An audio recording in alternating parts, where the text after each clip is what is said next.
Hey now, good Friday afternoon. Welcome to 580 Sports Talk, the final edition of the week. Thank you so much for swinging by and being a part of the show with us today. I'm Brendan Dorzinski. He is Dan Lucero. We are here with you until 6 o'clock today, leading us into Royals baseball tonight. The boys in blue, 4 wins in their last 5 games. They will start a series on the road with the Milwaukee Brewers at AmFam Park coming up tonight.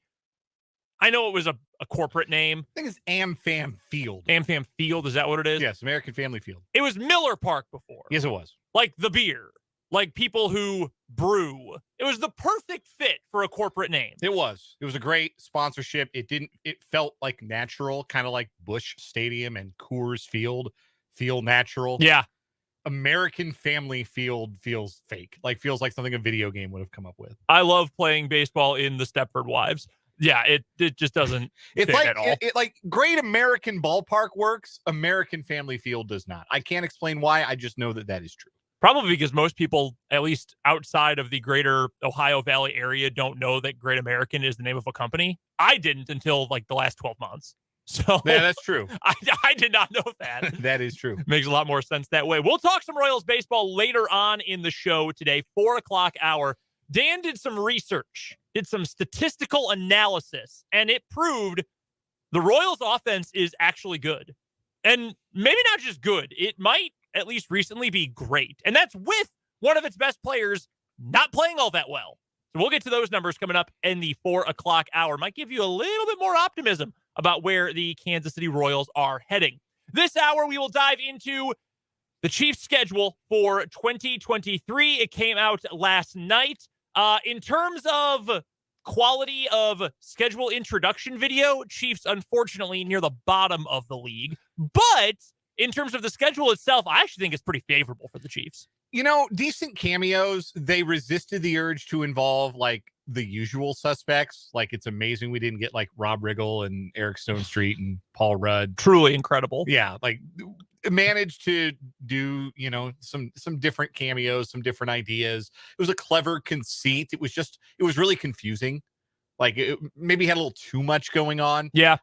Definitely not the gold medal winner or the silver medal winner. That's the Titans or the Chargers, whichever one you like better. One of those two were by far the winners. The Chargers one was like a film. It was in the form of, Japanese anime. They've done that a couple years in a row now.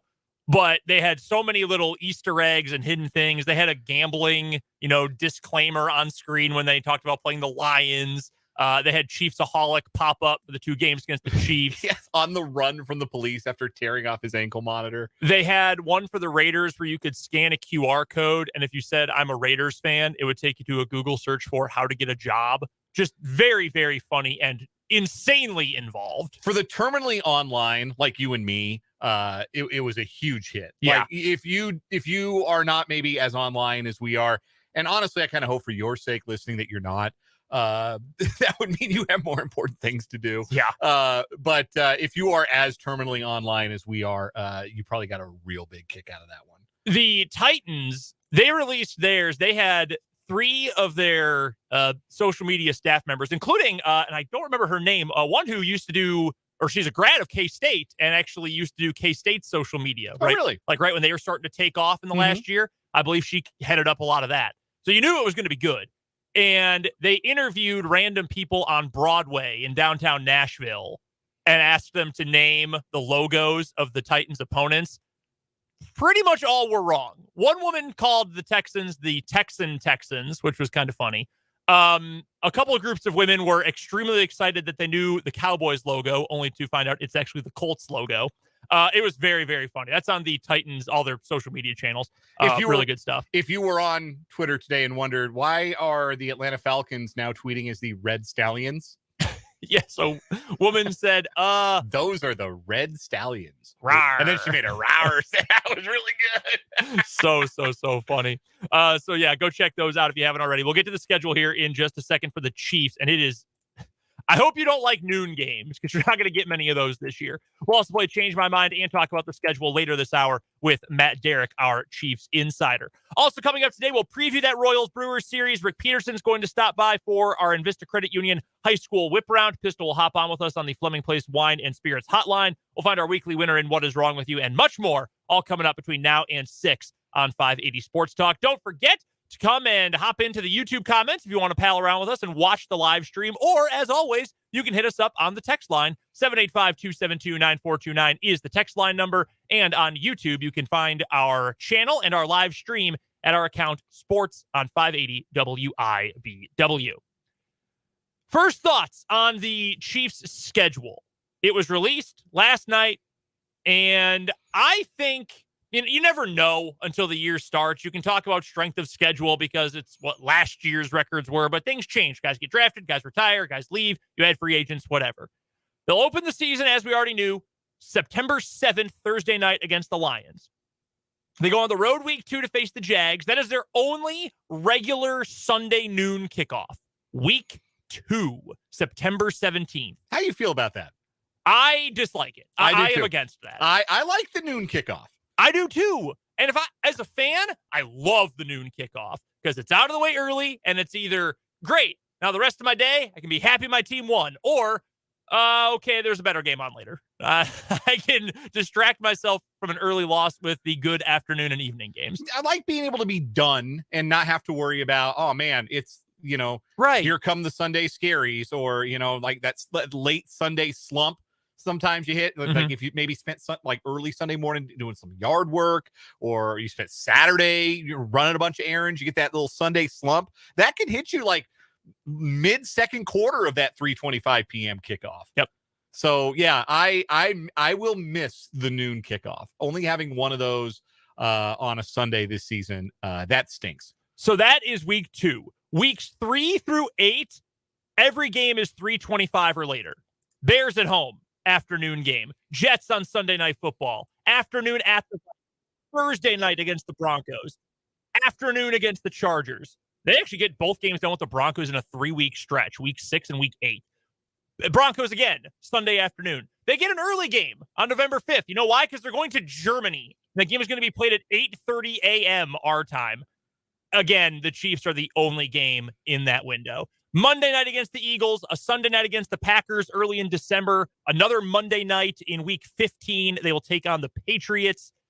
Christmas Day, there's a noon game, but again, it's Christmas Day. They take on the Las Vegas Raiders. Their final game of the year, we knew week 17 was the Bengals, against the Chargers. Those times and dates have not been announced. They will not be announced until we get to week 17 into week 18, because now they like to determine games that really don't matter, we'll put early and we'll put on Saturday. Games that do matter and impact each other, we'll put them all in the same time frame. So the Chiefs, with the 16 games they have with a set scheduled time, will be either the only game on or will be the featured game on TV 15 of 16 times, with 6 primetime games, including the season opener. If you are not a Chiefs fan, honestly, I'm sorry, because you're going to get to see every single game, whether you like it or not. Yeah. And hey, that might be good news for you who maybe do a little traveling. Maybe you spend your Sundays outside of Kansas or the greater Kansas City area, and sometimes you are scrambling a little bit. Man, am I going to be able to see the Chiefs game on this, random Sunday? Yeah, you are. You're going to see it because it is going to be America's game of the week, or CBS doesn't have a catchy name like Fox does for their featured game when they have the national doubleheader. I think that's a marketing lapse on CBS's part. It really is. Yeah. I think you could call it something. Yeah, CBS, hit my line. I'll come up with something for you. Yeah, idea guys here. For a price. Yeah. I'll come up with something. Not too pricey, but enough to, No, I'm not looking for a lot here. Be comfortable. Yeah. Little gift. Yeah, just a little something to wet my whistle. So yeah, a lot of Chiefs on TV, and the idea, of course, being that the Chiefs could play against like the Rhine Fire or the Barcelona Dragons, and the competitiveness of the game is not the draw. Patrick Mahomes is the draw. The Kansas City Chiefs are the draw. They are the team the marquee team right now in the National Football League. And while there is, I'm sure, a part of your brain that says, well, yeah, that makes sense. They won, 2 of the last 4 Super Bowls. They just won the Super Bowl. There's still got to be a part of you, if you have been a long-suffering Chiefs fan, if you were there through, say, the 80s or the playoff disappointments of the 90s or the playoff disappointments of the 2000s or the bottoming out of the Scott Pioli era, that has to be feeling like, this is so awesome that this is the Chiefs now, that the Chiefs are what the Patriots used to be, or what the Packers have been, or what the Steelers have been, or what the Cowboys have been. The Chiefs are that. They are the marquee team in the National Football League, and this schedule is a reflection of that. It is backloaded in a way that I think is a reflection of that. Last year, all of the really big games for the Chiefs felt like they came on the front end of the season, right? You had their trip to San Francisco, the game against Buffalo. They had a lot of really early games before their bye that felt like, okay, this is going to determine how their season goes. If they survive these in good shape, then they should be able to cruise and kind of fatten up in the back half of the season when they play like the Texans and they play the Broncos twice and all of that. This year, it's quite the opposite. They come right out of the bye with the Eagles, and then they've got the Bills and the Bengals, and they close in Los Angeles against the Chargers, which, again, I'm tired of talking about how good they are on paper, but on paper, that's a challenging week 18. Right. So tougher than last year when they played the Raiders. Yeah, no kidding. So it is. That is one upside of the post-bye. One, the late bye, which you love. Two, it's a bye after Germany and with an extra day before Monday night against the Eagles, which I think is a big advantage because that might be the toughest game on their schedule, Philadelphia, because they might be the second best team in the National Football League, or maybe even the best. They're going to be in that conversation, I think, still by week 11 of this season. And you get not only a bye, but an extra day to rest and recover from the trip to Germany and prepare for that game. But they also get the Raiders twice after the bye. That's kind of nice. That's very nice. Because they could have the worst roster of any team in that division. So I think it's pretty balanced. I think if there's a tougher half of it, it's definitely the back half. But again, we knew how the schedule was going to shake out in terms of home and road. The toughest tests for Kansas City are all at Arrowhead. The Eagles, the Bills, and the Bengals all come to Arrowhead. The toughest game for them on the road this year that's not a divisional game is who? Jacksonville? Are we ready to say that about the Jets? And if either of those is the answer, you get it out of the way in the first 4 weeks. Yeah. That's your hardest road game. I think this schedule lines up really nicely for the Chiefs, honestly, aside from the fact that they never get to play early and they play a lot of night games. I mean, it just lines up so nicely. And I wanted to ask, because we did this exercise last year, what is the hardest 3-game stretch for the Chiefs on this schedule? Just on paper, obviously. When you go back and look at last year's schedule, I remember debating this on the show because you could argue when we thought Tampa was going to be good. Well, Tampa, Vegas, Buffalo might be tough, or Buffalo, San Francisco, Tennessee. Those were all playoff teams the year before. That sounds really tough. Before we knew that the Rams were actually going to be terrible, Chargers, Rams, Bengals looked like a really difficult stretch of schedule. This year, though, it's hard for me to see 3 games in a row where you go, damn, man, that's tough. Like, I don't know. Do you say Chargers, Broncos, Dolphins, Eagles, Raiders? Like, there's a couple where there's back-to-back difficult games. The last 2 of the season, Bengals, Chargers is not an easy way to end the year, especially considering the Chargers generally save their best play for playing the Chiefs. And you've got a short week coming into the Bengals game because you have the Christmas Day game That's against a good point. the Raiders. So yeah, that's not an easy stretch. Maybe it's weeks 4 through 6. You have back-to-back road games for one of only 2 times all season. The Jets week 4, and you go to Minnesota week 5. Bet the over. Yes. Go whatever the total is week 5. You go ahead and take that over, because I think the Vikings are going to be pretty tough on offense again, and I don't think they can stop a nosebleed. No. I think they might even be worse on defense than they were last year, and they were pretty darn bad defensively last season.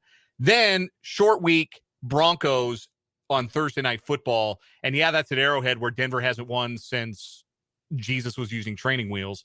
But it's still a short week and it's still a divisional opponent. And that'll be early enough in the season that you feel like that team will still be pretty fired up, pretty motivated. So if I had to pick a 3-game stretch that looks like the toughest on paper, I would say it's probably that.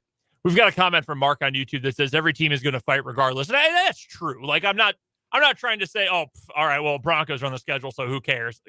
Recent history has told us the Chiefs will cruise in those games, but we don't know until we actually get to playing the games who is going to be good, who is not going to be. But honestly, if I'm the Chiefs, I'm the reigning Super Bowl champions coming off a year where you faced 8 consecutive playoff teams to open the season.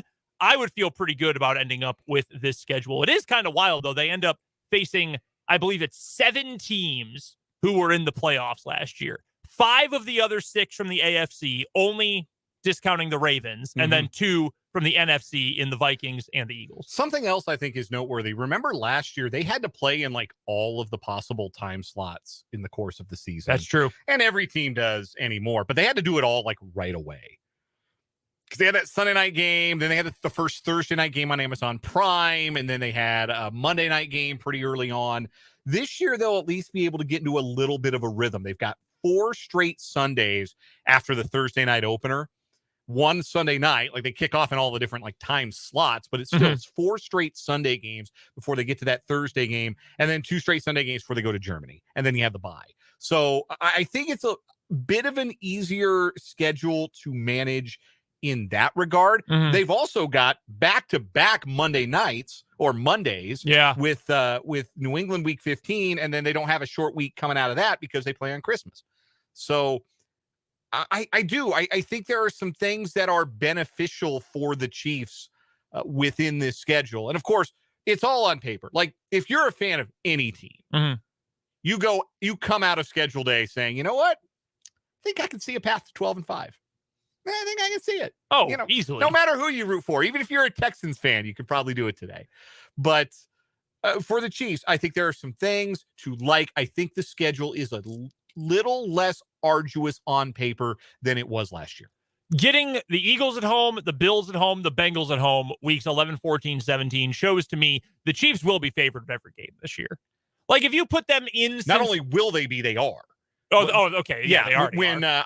I believe, I forget which sportsbook it was. It might have been FanDuel. But the major sportsbooks put out lines for all however many regular season games it is now. I think it's 272. 272. And the Chiefs were the only team favored in all 17 games. No, I believe that. You know, if you put that game in Cincinnati again, maybe it flips the other way. Maybe it's Bengals by a point or 2. But with all those games at Arrowhead, no, I think that makes a whole lot of sense. Is there any stretch here that makes you just say, that's going to be a lot of fun? Like, there's a chance that this 2 games or 3 or this month looks like it's going to be just a lot of fun football? I would say December with the Bills and the Bengals coming to town, because those are still the standard bearers in the AFC along with the Chiefs, or at least, the most direct competition to the Chiefs. And by the time December rolls around, we know what Mahomes' record in November and December is and how good the Chiefs generally play the deeper into the calendar we get, and how they sharpen themselves for the postseason. We'll get to see the best version of the Chiefs, hopefully, by the time December rolls around, going up against pretty good versions of those 2 teams, too. And they'll be at Arrowhead, and they'll be Sunday afternoon, crazy crowds. That'll be a lot of fun. I'm going to give you one a little bit off the beaten path here. I think weeks 3 through 5 have potential to just be a lot of fun football. Like, going into this year, do we think the Chiefs' run defense is all of a sudden going to be one of the 10 best in the NFL? No. You know who runs the ball a lot and has a quarterback who runs a lot? The week 3 opponent? The Bears. I don't think the Bears are going to be all that great. I think a good year would probably be around 500 for them. Yeah. But they're going to run the ball a lot. And Justin Fields, whatever you think of him as a thrower, he's insanely athletic and a lot of fun to watch. That'll be a fun matchup at Arrowhead. You finally get Mahomes-Rodgers, we assume, coming up in week 4, Sunday Night Football. And then, like you said, you get a game against the Vikings team that just isn't going to play defense. Patrick Mahomes might run for 100 yards in that game. You remember going into that playoff matchup they had with the Giants? And I remember was it Greg Olsen who was on that game, or was it the secondary Fox crew? And it was the secondary Fox crew. I remember because it was Daryl Johnston who was saying, oh, man, The Vikings, they said all week, they know Daniel Jones can run on him. They are well aware of that. They were not. He ran all over them all game. He could have run for 300 yards if he wanted to. So, yeah, Minnesota's not going to play any defense. So I think that might just be a lot of really high-scoring, fun football in those 3 weeks. But no, I really think this is pretty favorable schedule for being a defending Super Bowl champion, defending division champion. We would love to get your thoughts on this Chiefs schedule. Hit us up either on the text line where the number is 785-272-9429, or you can jump into the comment section on YouTube. The name of our channel is Sports on 580 WIBW. Our pal Matt in the YouTube comment section, he is predicting a Cowboys-Chiefs Super Bowl. Well-known Cowboy fan. Matt. Yeah, our resident fan of the boys, Matt, chiming in with that. I mean, that'd be a fun Super Bowl. There'd be a lot of points in that one, too. A lot of houses divided. Yeah, ain't that the truth? We're going to get to a timeout here on 580 Sports Talk. We're just getting started on this Friday afternoon edition of the show. When we come back, we'll play a little Change My Mind, our Friday staple. And then at the bottom of the hour, Matt Derrick from our Chiefs insider from ChiefsDigest.com is going to swing on by to talk all things Kansas City Chiefs schedule. It's all coming up in this 3 o'clock hour of 580 Sports Talk. David Cross, former president.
We're just getting started on this Feel Good Friday edition of 580 Sports Talk. I'm Brendan. He's Dan. Matt Derrick is going to join us coming up in just a few minutes for our Chiefs Insider. That's 4 first names in that last sentence. Brendan, Dan, Matt, Derrick. Yes, it is. Derrick, obviously Matt's last name, but you know what I mean. We've got to get to a round of Change My Mind first, and I've got a basketball, an NBA question for you. Okay. Outside of your beloved Denver Nuggets. Yes. Every other team still in the playoffs is on their last best chance to win a title as currently constructed. Ooh. This would have pertained yesterday, too, before the Suns were eliminated, but they're out now, so they don't count. Although I do believe it to be true for them, too. For what it's worth, for those playing at home, the teams that are left in the playoffs, the Miami Heat, the New York Knicks, the Philadelphia 76ers, and the Boston Celtics, they played their game 6 last night. They have one more game to go. The Denver Nuggets, they won last night, and then the Lakers and the Warriors. Certainly think it's true of the Lakers and the Warriors. More so even the Warriors, I think, than the Lakers, because you're starting to see the tread on the tires get pretty threadbare for Draymond and for Klay Thompson. I don't think Klay's got any tread left. Man, a lot of people like to talk about Game 6 Klay. We'll see if he shows up tonight, because Games 3, 4, and 5 Klay he's just been a guy. And Golden State can't win anything if he's just a guy. I think it was always kind of known when he came back from the last catastrophic injury that there was probably a shelf life for the end of his career. And hey, the fact that he played well on their way to a title last year already was pretty incredible. I think it might be effectively over for Klay. It's harder to write off the Lakers because LeBron just looks like he'll never age, but that's a team that's, as presently constructed, like you said, they're going to have to put some pieces together. They're going to have to keep putting it together around those LeBron and Anthony Davis. And then who knows where LeBron's going to play after next year. He said he wants to play with his boy. We'll see how that goes. Over in the East, I would say it is not the last gasp for the Celtics, unless you count as presently constructed being with their current coach, because if they don't win this series, they're definitely going to look elsewhere for a head coach. But their stars are still young enough that I think that their core, Jason Tatum, Jaylen Brown, has another couple of runs in them. The Sixers are the Sixers, and they're coached by Doc Rivers, and that's a double whammy. I don't think it matters who's on their roster. If those two things are true about them, it just may not matter. And then the Heat and Knicks are just kind of there. Like, I don't think anybody thinks either of those teams actually can win a title now as presently constructed. So almost agree with you. I guess we have a different opinion on the Celtics. I just don't know if the Celtics are going to keep that core together. Like, if they are committed to keeping both Tatum and Brown together, since that's really their core, with a couple of nice role players, Robert Williams, among others around them, I think they can still be pretty good. But I don't know. Does the front office get a little weary and think, have we maxed out this combo? Like, is this Damian Lillard and CJ McCollum? Like, really good individually, really good together. We've maxed it out. Well, if they win tomorrow, it will be their third conference finals in 4 years. So, which would probably prove this wrong. Dame and CJ went to 1. So, so they're a little more accomplished than that. But certainly it gets harder to do that the more you got to pay those guys. The one team on here that I would say I think has the most room to get better from where they are right now is Miami. They've got one star and a ton of role players, and they're really well coached. Yeah, Spo is such a good coach. Yeah, they could, and it's in Miami. They're always going to be an attractive free agent destination. Specific for the NBA more than any other league, for sure, given the propensity for some NBA players to enjoy certain clubs of gentlemen. I've got a spicy fuego take for my Change My Mind today. A little NFL take for you. Change my mind. The Buffalo Bills have missed their window. The Buffalo Bills have missed their window. I am going to say they have not missed it, but I think they have not done enough to maximize it, which could cause them to miss it. What have the Bills done to get better in the last 2 years? Like, genuinely done to become a better team? They signed Von Miller. And then he immediately got hurt. Yeah, the injury, I can't hold that against them. No. Drafted Dalton Kincaid, who I like a lot. Mm-hmm. That's about all I got for you. Like the Chiefs, what have they done in recent years to get better? They are putting every asset they have in fixing the offensive line. They created one of the 3 to 5 best in the entire NFL. They have put maybe not as much top-end talent outside of Chris Jones, but a bunch of capital into building a defensive line that is at the very least solid and at the best is actually really freaking good. They are winning amazingly, for a team that has Patrick Mahomes, they're a team that wins in the trenches, which is kind of crazy to think about. And also because of Patrick Mahomes, they have added different receivers. They have continued to draft really darn well. They continue to add pieces like that. The Bengals have drafted incredibly well, thanks to largely being awful for a long time. And they also have ended up getting the quarterback. The Bills have the quarterback, but I don't think they've They go out and get Stephon Diggs when they started this run. That was huge 3 years ago. They trade for Von Miller. That was a good trade. It sucks that he ended up getting hurt. I just don't know that they've done enough to make you think, yeah, that team's going to continue improving. Yeah, they're going to keep getting better because they've been passed. They're not the number 2 team in the AFC. That's Cincinnati. That's why I say what I say. Mm-hmm. The window, maybe a better way to say it is they've missed their moment. Like they missed their most golden opportunity. Like the door was as wide open for them as it is going to be with Josh Allen as their quarterback. It was right there.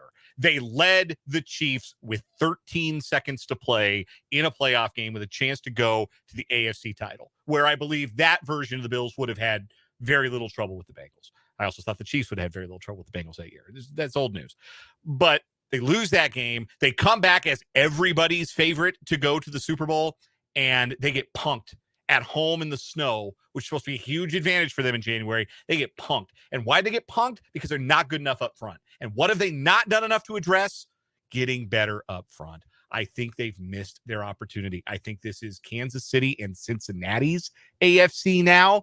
And Buffalo is feeling more and more like a distant third. I got to be honest with you. Yeah, I would certainly agree with that. They missed their moment when they were the new hotness. They were the it team for everyone. How many people picked, in the national landscape, picked the Bills to win the Super Bowl last year? Everyone. Yeah. Everyone did.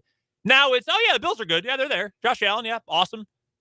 But Cincinnati, they've got all these dudes. They've got an awesome defensive coordinator, and they've got Joe Burrow, and the Chiefs have everything.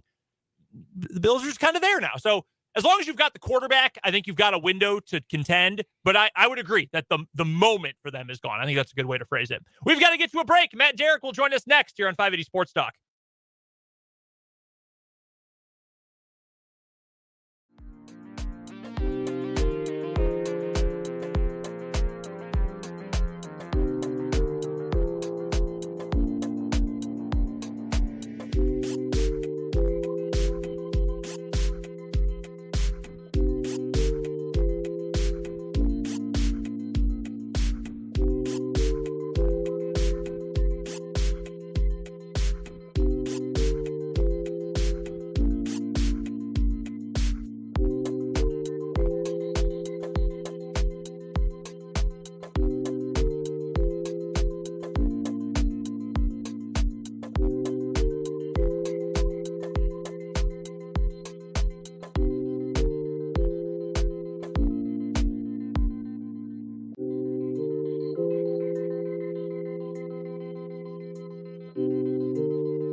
get 6 of you miss a play like that. His name is Matt. Are you ready? My name is Matt. Let's go.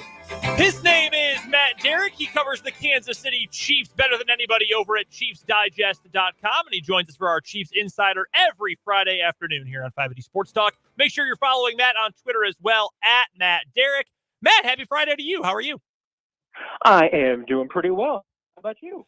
Doing pretty well. It was exciting to finally get the NFL schedule out. Isn't it amazing that the NFL has turned not just a teleconference where the commissioner reads names off a card for 3 days into one of the biggest sporting events of the year, but now they have literally made releasing a calendar into one of the biggest events of their season? I mean, are you telling me that at your workplace there's not an anime video each week, with your posting of your work schedules? I mean, I thought that's the way it was everywhere. I would draw it, but my hand would get tired. Yeah. Where do you find the time to do this? Like the social media teams are busy. They got to churn stuff out all the time. I don't know where the Chargers or any of these other teams get the time to make all of these.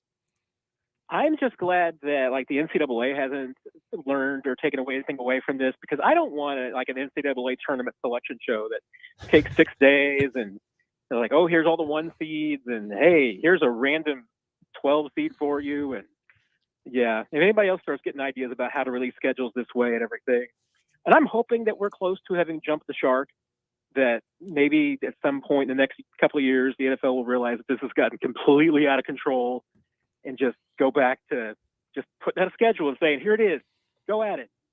But did you, of all the ones that came out yesterday, did you have any favorite release schedule videos? I mean, I've been sitting back just waiting for them to come to me. I mean, because I know the Chargers ones I know is going to get posted all the time. I mean, that one, so I have seen that one. That one's fantastic. I have generally been, for the other part of it, just been avoiding it unless, it gets viral enough for me to notice. I've been told I have to go watch the Titans. Yes. So I guess I need to go finish checking that out.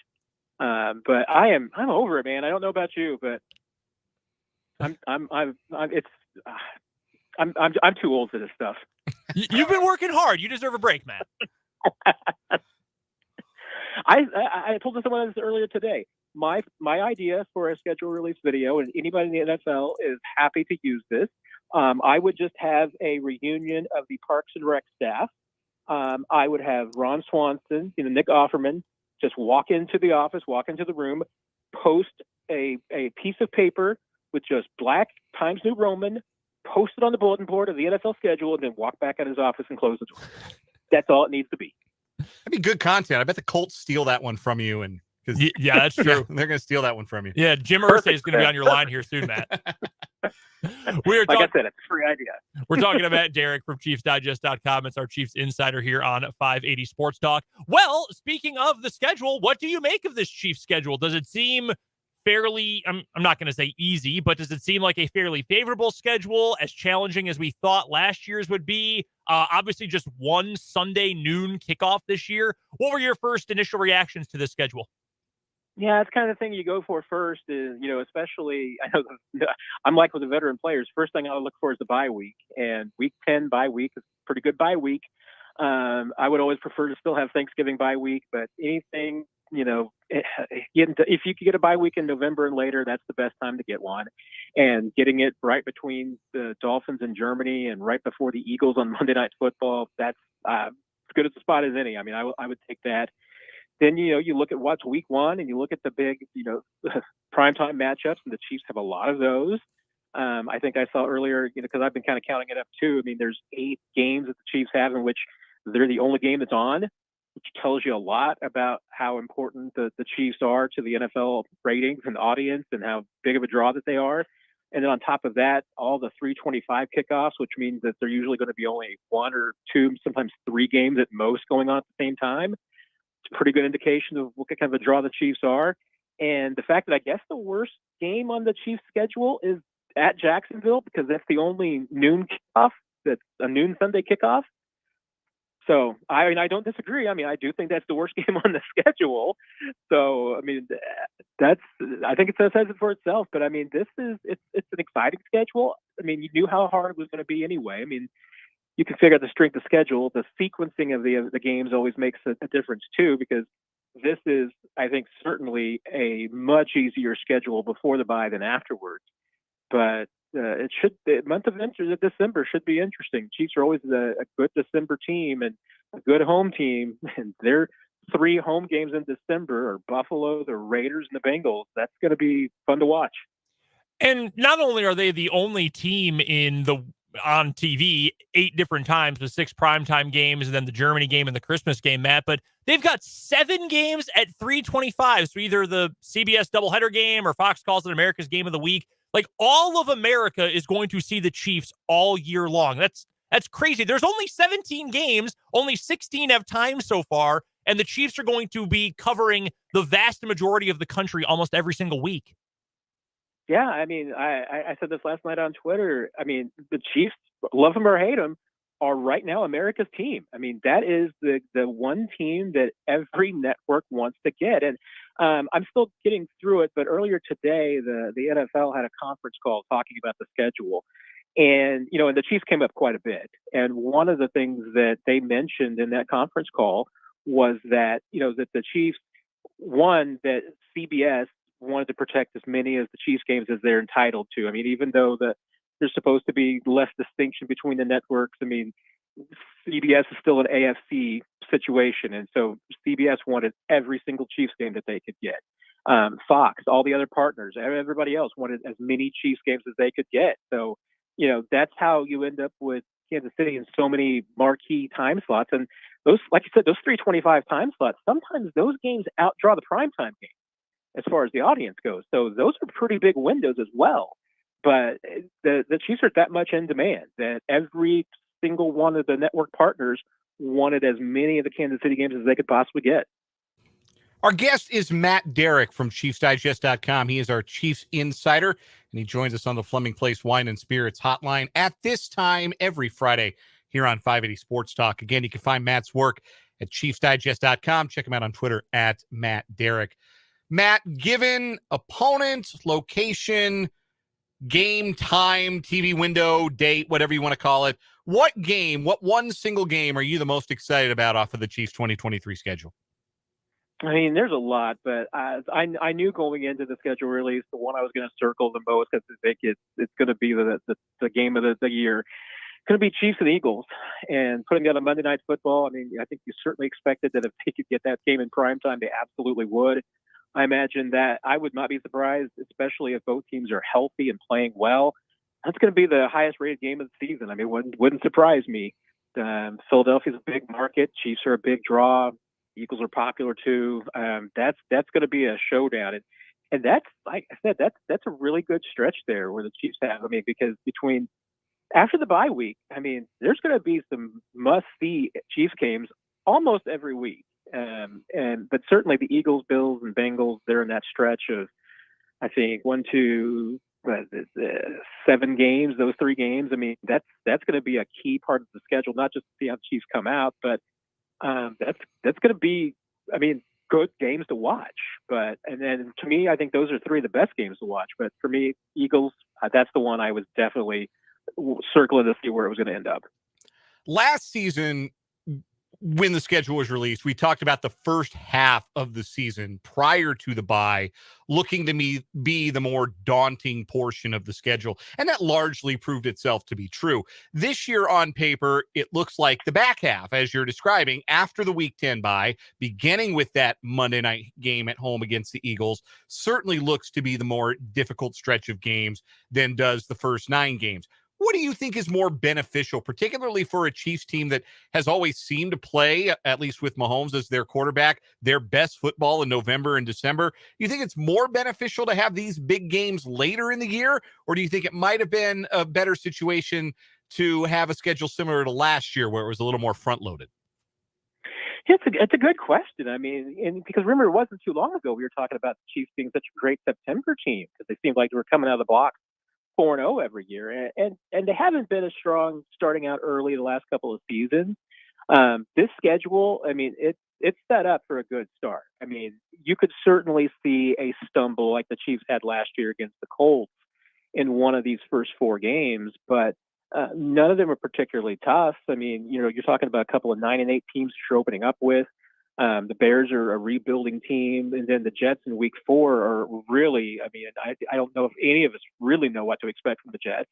How much and how quickly that offense can come together is going to be a big part of their success this year. But that's not a daunting beginning of the season. And even when you start getting in, you've got the 3 divisional games in 3 weeks, and 2 of them are against the Broncos and a familiar opponent. So really, I mean, you look at that fresh stretch of 9 games ending before the bye week and go into Germany. I mean, if you're the Chiefs, I think you're feeling pretty good. If you can get out of that stretch at a minimum of 7-2, I think you'd feel great.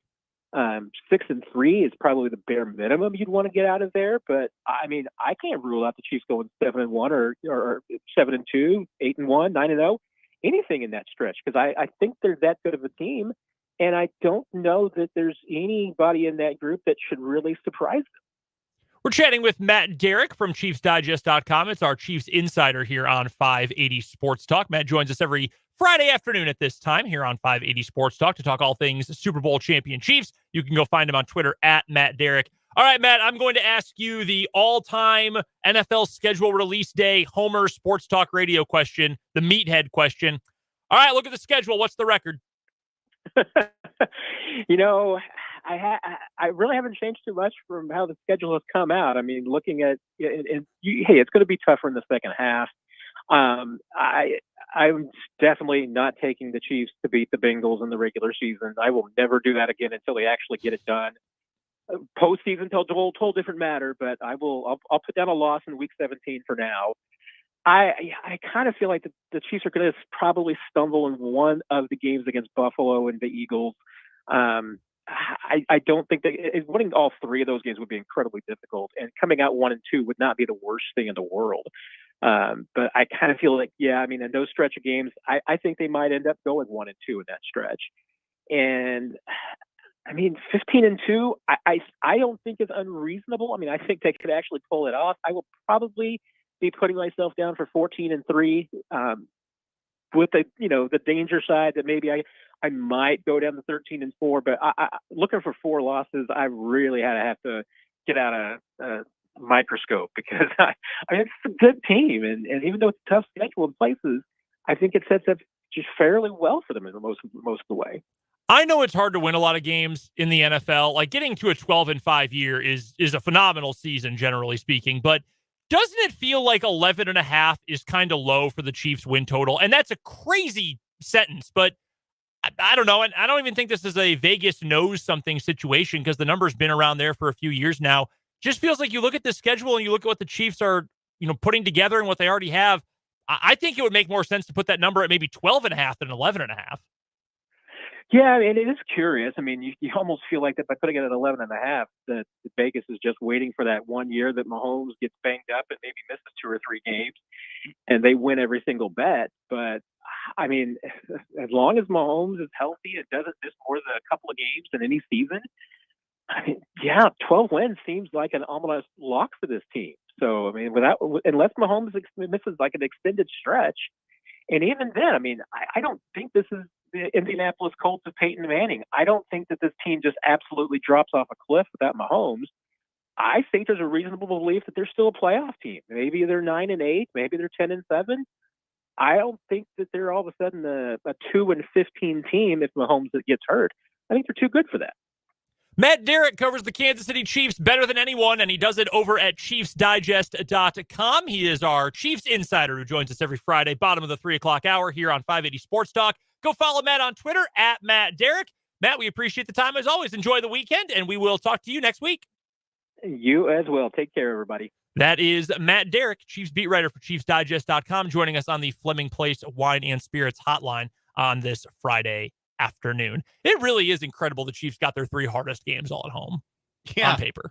Yeah, it's a nice roll of the dice, right?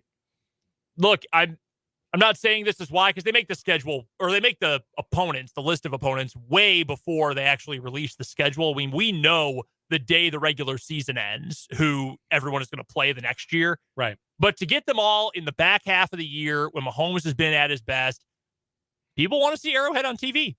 There's no denying that. People want to see that crowd, that environment on TV, and they're going to get some pretty darn good games as well. We've got to get to a break. We'll talk some Royals baseball to lead off the 4 o'clock hour of 580 Sports Talk.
Hey now, 4 o'clock hour of 580 Sports Talk, getting started with you on a feel-good Friday afternoon. I'm Brendan Dorzinski. He is Dan Lucero. We are here with you until 6 o'clock today, when we will have Royals baseball coverage beginning. Well, first some 580 Sports Talk overtime, then coverage of Royals baseball. The boys in blue taking on the Milwaukee Brewers tonight. 7:10 first pitch from AmFam Field in Milwaukee. Have you ever been to Milwaukee? I am not, no. Underrated city. Very underrated. I hear it's a really good sports town. Mm-hmm. You can see that, how they get behind. Brewers crowds, when they're good, are really good. Yep. They've got a real tailgating culture that's probably only rivaled by Kansas City when it comes to baseball tailgating. They get behind the Bucks when they're good. Yeah. I buy that about Milwaukee. I'm sure more interesting to me than to you, but I'm sure they got a great beer scene. That is certainly true. Probably a great food scene, I would imagine, as well. Yes, a lot of German food, a lot of Polish food. Those real hearty meals. There's a lot of that in Milwaukee. It's very easy to get around. It's not a huge city, but it's bigger than a lot of people think. You're not too far from the water, from Lake Michigan, and additionally, home of one of the country's best music festivals every summer, Summerfest. Is that right? It's 2 weeks long, and they have one big headliner, like a legit concert every night. It's not just like, oh, it's the festival tour. No, like a real legit concert at the end of every night, and then tons of free acts during the day and at nighttime too. I once saw Iron Maiden up there. My buddy and I drove up. We saw Iron Maiden during the day, like as a free headliner at 8 o'clock or whatever. Arctic Monkeys and Jane's Addiction. Those would be like pay concerts at most places. Yes. No, it's free. You just get into the park and you can go see like hundreds of shows every day. It's incredible. Love that. Yeah, very underrated city. And that is where the Royals will be this weekend. And we'll have some overtime coming up before we get to the Royals game tonight. Again, that'll start at 6 o'clock when we are done. And this hour of 580 Sports Talk, we'll talk a little Royals baseball in just a matter of moments and how good the offense has been over the last couple of weeks. We'll also find our weekly winner in What Is Wrong With You, and we will talk to Rick Peterson from TopSports.News. 1 day delayed for the Invista Credit Union High School whip-around. Soon-to-be Hall of Famer Rick Peterson, by the way. A lot of basketball coaching news to get to, plus some seasons wrapping up, including girls soccer. Some very impressive performances around the city, among other sports in the last couple of days. So we'll talk about all that with Pistol coming up at the bottom of the hour. We're still taking your texts throughout the show, 785-272-9429. That is the text line number. You can also jump into the comment section on YouTube. Sports on 580 WIBW is the name of our YouTube channel. Go subscribe if you haven't already, and then you can check out all of our various video content that we've been posting over on YouTube. Before we get to the Royals offense, how about this from the Bard on YouTube today? A haiku for the Royals as they start off their series with the Brewers. Burns is a monster. Could strike out 10-plus blue guys. Small market delight. Corbin Burns is very good. Brewers have been struggling a little bit, though. And quiet as kept, so is Corbin Burns. He has not been his imperious 2021 Cy Young winning self this year. He's only striking out 7 guys per 9. He's still carrying an ERA in the mid to upper 3s, but fielding independent numbers say he should be in the 4s. Like, there's a picture we have in our head of Corbin Burns, and he has not been that guy so far this year. Although in his last start, he did give up 3 unearned runs, still 5 runs on 4 hits. And with a dinger, he's given up close to a home run per 9. Like, this isn't 26-year-old Cy Young Award winning Corbin Burns, at least so far this year. I think he can be had, particularly by a Royals offense that has been scalding hot in their last 19 games. And to that point, you did a little bit of a deep dive into some of the numbers going back to, what was it, April 21st? Yeah, so it cut the season in half, basically. Tonight's game number 40, the hallowed 40-game mark. Somewhere Dayton Moore is calculating something. Dayton Moore preparing after tonight to open Baseball Reference for the first time and look at the stats. So cut the season in half. After April 21st, because on April 21st, that was the first game of the series in Los Angeles. Shohei Ohtani shut out the Royals, and the Royals were 4-16. That was the low point. So the Royals are 8-11 since then in 19 games, which, like, obviously that's not going to get you the playoffs, but it's quite clearly better than it's been. And the big reason why it's better than it's been is because the offense has been significantly better over the last 19 games since April 22nd. So from April 22nd onward, the Royals are averaging 5.5 runs per game. Their team slash line is a 274 batting average, a 343 on base, and a 470 slugging percentage. That's good for an 813 OPS. That's pretty good. If you're a player and you have an OPS over 800, you're an above average regular player in the major leagues. The entire Royals lineup is hitting like that with an 813 on base plus slugging. The Royals have hit 24 home runs in those last 19 games compared to 14 of them in their first 20 games. And when you break it down and you get really nerdy with the numbers, and I'm not going to spend too much time on these, just know that when you look at some of the more sabermetrically inclined numbers like weighted runs created plus, weighted on base average, isolated power, the Royals have had a top 5 offense in baseball essentially for 3 weeks. They are tied for 4th in the majors in weighted runs created plus with the Atlanta Braves. The only offenses that have performed better in the time frame, Boston, Tampa Bay, and Texas. So the Royals are doing some damage at the plate right now. And they're doing damage. They're doing this with one of the most important guys in their lineup not doing a whole lot at all, because this has been a rough 3 weeks for Bobby Witt Jr.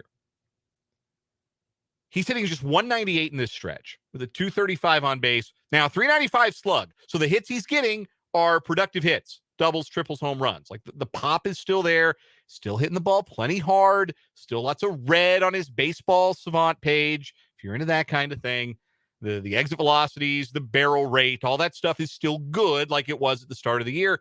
Just as has been the case for most of Bobby Witt Jr.'s season, a lot of his batted balls are not falling in for hits. He's got a 220 batting average on balls in play the last 3 weeks. So he's been a little unlucky. And if you're going to see a guy in a slump, if Bobby Witt Jr. is going to slug almost 400 in a 3-week stretch where he's not hitting 200, that's a good sign that when it does start to click, it's going to explode. And I still think that's coming for Bobby Witt Jr. at some point. But that's your leadoff guy. You know, that's your fire starter. That's your igniter in the order, getting on base 23.5% of the time over the last 3 weeks. And yet, here are the Royals averaging 5.5 runs per game over that stretch.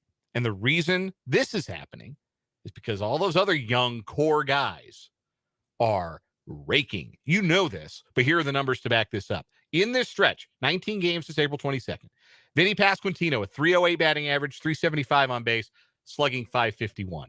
MJ Melendez has gotten rolling after a slow start. 281 batting average, 333 on base, an even 500 slug. Nick Pratto has been a difference maker since he was called up. He's getting at bats that, frankly, Hunter Dozier was getting before.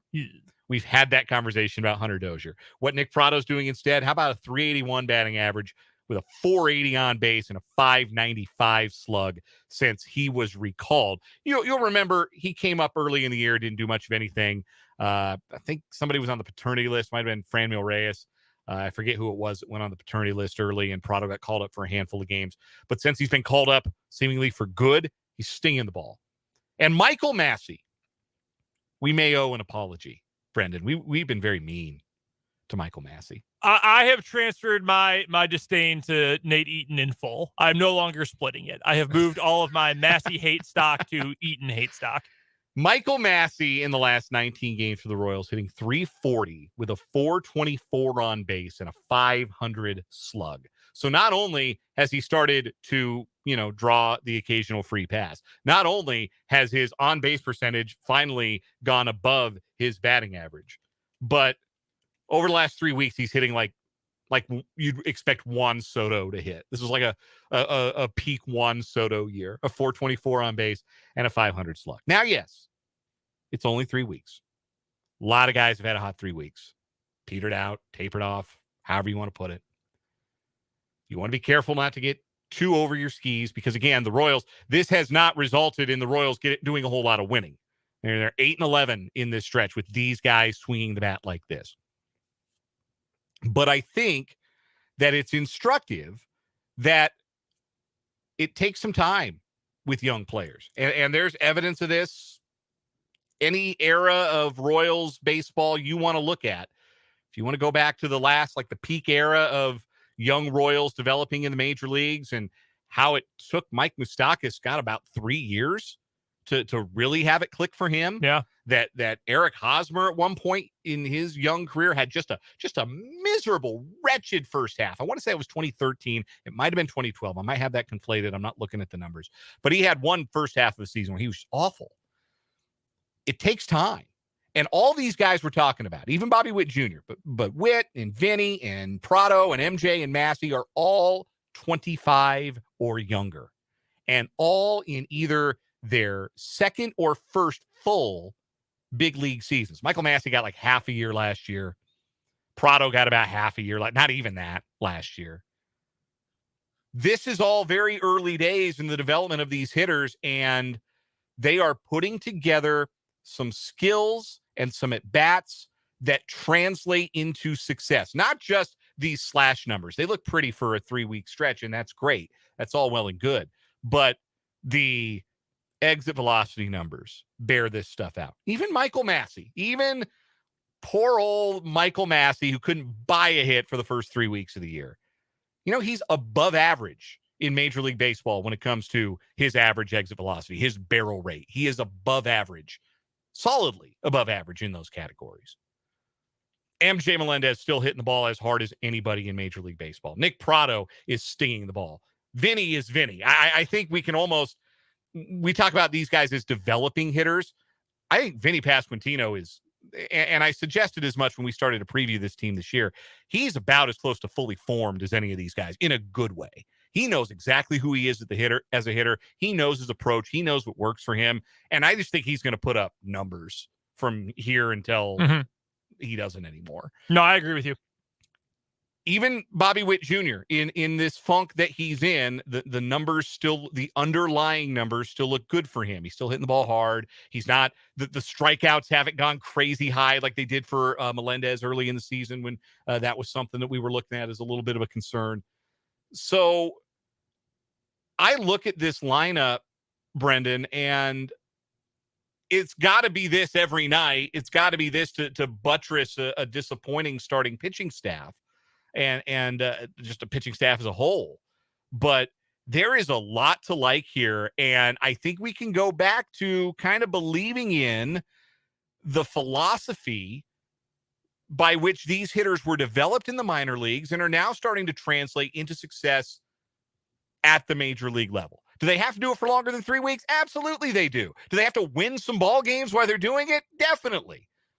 But the signs are undeniably positive. You no longer feel like, oh, great, bottom of the order's coming up again. Well, right now, the bottom of the order's got Michael Massey swinging a hot bat. Nick Prado's hitting 6th. They're the group that won the game yesterday in the finale against the White Sox. That's exactly right. That's exactly right. So, a lot to like here. And again, we're talking about half of our available sample size is this. We're going into game 40 tonight. It 20 games where they didn't hit a lick, 20 games where it was a slow start, and now 20 games. And look, it's not just the young guys. Obviously, Salvador Perez swinging a hot bat too. But for these 5 guys, all under the age of 25, to be contributing in the ways that they're contributing, I think it is exciting. It is exciting, even with a record like 12-27 overall. One other stat I wanted to get to, and Dan, you ran through a bunch of them and how well the Royals have been playing and contributing in the last couple of weeks. One stat that I know I've mentioned before I really think is useful is weighted on-base average, which is a long name, but it's very similar to on-base percentage. We all know what on-base percentage is. It's your total at-bats, your total plate appearances, and how often are you getting on base. So if you have an on-base percentage of 350, 35% of the time you are getting on base. Weighted on base average reads the same way. It's on the same scale, but doubles are weighted more than singles. triples are weighted more than doubles, and then home runs more than anything else. It's supposed to give you not just how often are you getting on base, but also how many bases are you getting when you get on. So Fangraphs keeps track of this among other places, and they would grade anything 340 and up as above average. Right now, since our starting point here of April 21st, do you know how many Royals players, regardless of how many at-bats they've had, how many plate appearances they've had, how many would be graded as above average in weighted on base? I do not. Tell me. 8. 8 different Royals. Now, some of them are really small sample sizes. Like Freddie Fermin has only had 26 plate appearances, but he's got a 442 weighted on base. He's making it count when he gets to the plate. Those names, Olivares, he's right at that above average threshold. Michael Massey, clear above it. Matt Duffy is above it. Vinny Pasquantino, pretty much where he's been all year, 385. Salvi's over 440. Nick Prado's over 460. So these guys are contributing, and it's not just, well, they're hitting a bunch of singles, but they're hitting home runs. They're hitting for doubles. They're hitting in just situationally, the hitting has been better. The one game recently in this last 5-game stretch where they just have not had situational hitting at all, it's the one game they lost. But yesterday, a little different with a suicide squeeze to win a game, but situational hitting, they were good at that. They made it work. They made it happen. The other games that they won against the White Sox, they were pretty good with runners in scoring position. They were pretty good at not just hitting singles. I know I complained at the beginning of the year, this team can't hit for power. There's no pop at all. Every hit is a single. Yeah. I was really annoyed because for a while, the Cubs and the Royals, the two teams I follow, were only hitting singles. The Cubs had a game they won and scored 7 runs with only singles. Like, how does that happen? But the Royals now, in these last couple weeks, they are hitting for power. They are hitting for pop. They are getting extra bases. And that's the thing. It's great to hit for singles. Nicky Lopez only hits singles. But if he's going to hit, 300, which he did that one year, okay, fine. You live with that. You can handle that because he's getting on a lot. But what if you hit all doubles or all triples? Now, you obviously aren't going to hit that many, but you know what I mean. There's a lot of value to that. So the Royals are not only improving in getting on base and driving in runs, but they're making it easier on their teammates to drive them in, which is extremely valuable. Yeah, you can score 1 run on 3 singles, or you can score 1 run on 1 swing. There's a reason that baseball has sold out. The sport has sold out for power because it is much more efficient to be able to score with 1 swing. And the Royals averaging more than a home run per game as a team in this 19-game stretch. Now, the lineup is out for today, and I saw this comment as we were going through the young guys. I saw this comment from Christopher on the YouTube comments. I'll throw it up on the YouTube stream. Michael Massey and Vinny Pasquantino not in the lineup tonight. So my first thought, knowing Matt Cottrero and knowing a little bit about his background and how they like to put the lineups together, I had a thought. I think that there is a thought process behind every decision that Matt Cottrero makes, other than more so than I felt that way about Mike Matheny. Mike Matheny felt like he was picking the lineup out of a hat a lot of days. I don't feel that way about Cottrero. I think there's logic behind a lot of the things that he does. But you're taking 2 hot bats out of the lineup, 2 hot left-handed bats against a right-handed pitcher in Corbin Burns. What gives? I clicked over to Corbin Burns' splits this year. You know what right-handers are hitting against Corbin Burns so far this year? Let's see. Right-handers, they're hitting 250. 286. Wow. With a 789 on base plus slugging. Left-handers are hitting 153 with a 472 on base plus slugging against Corbin Burns this year. So this is a day to get your lefties off their feet. This is a day you're facing a starting pitcher with, they call it a reverse platoon split. You would figure that a right-handed pitcher would have more success against same-hand hitters. That's usually how it works. Righties, more success against righties. Lefties, more success against lefties. But we got the reverse platoon split for Corbin Burns, and it's so significant. Like, it'd be one thing if, well, okay, lefties are hitting 153, but he's dominating everybody. Right-handers are hitting like 180. Like, no, this is a 132-point difference in batting average between right-handers and left-handers. So Cottrero is limiting the exposure to the left-handers tonight. He's giving Massey and Pasquantino a day off. He's got Sal Perez hitting in the 2-hole tonight and DH, which is fascinating to me. Melendez and Jackie Bradley Jr. and Nick Pratto are the left-handers in the lineup tonight. And the Royals have a lot of left-handers. Like they can't play 9 righties. They don't have enough righties. So it's Melendez and Pratto and Jackie Bradley Jr. and they're evenly spaced in the lineup. Melendez is 3rd, Pratto's 6th, Jackie Bradley Jr.'s 9th. So I get being frustrated that Massey and Pasquantino aren't in the lineup tonight, but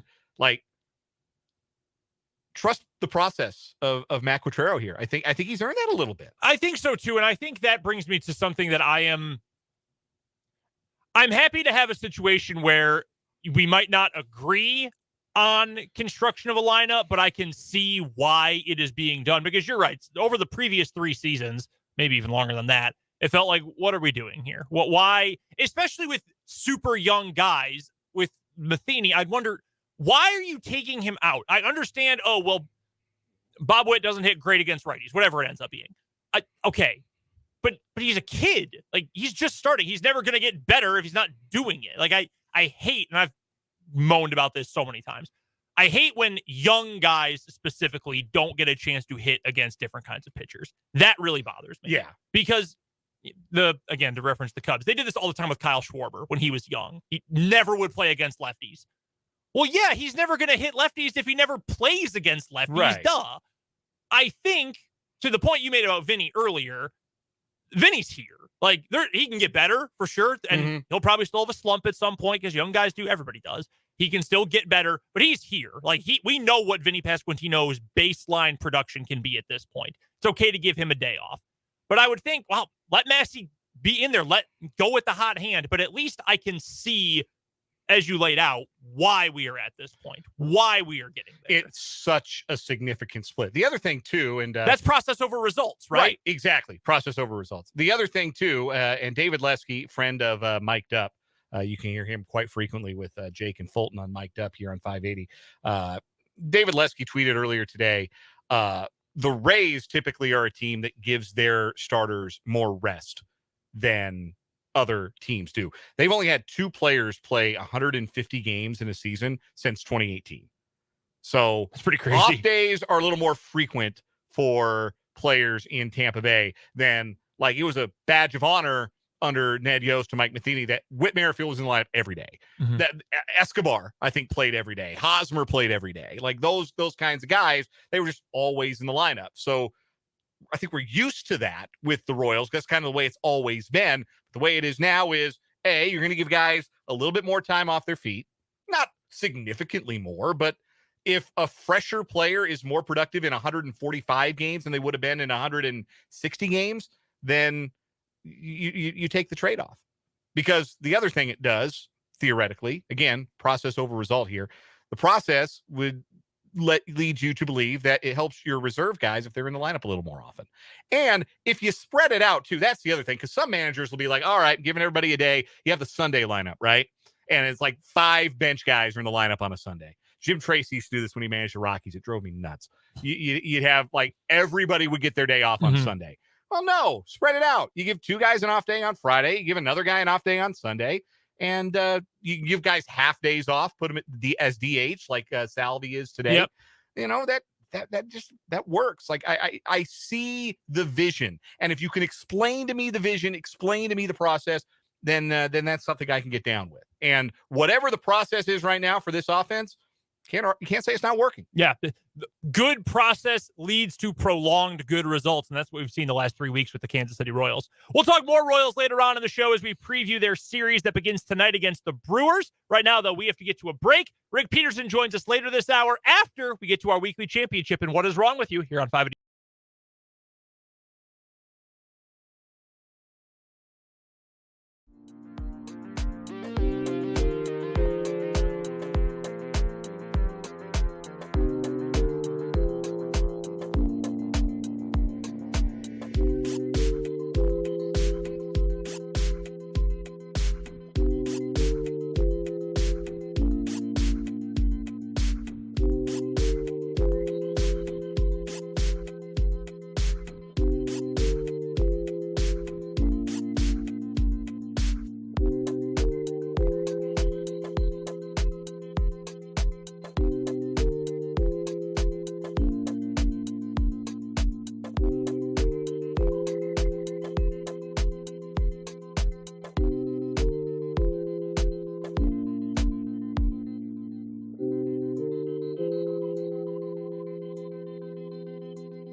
What the hell?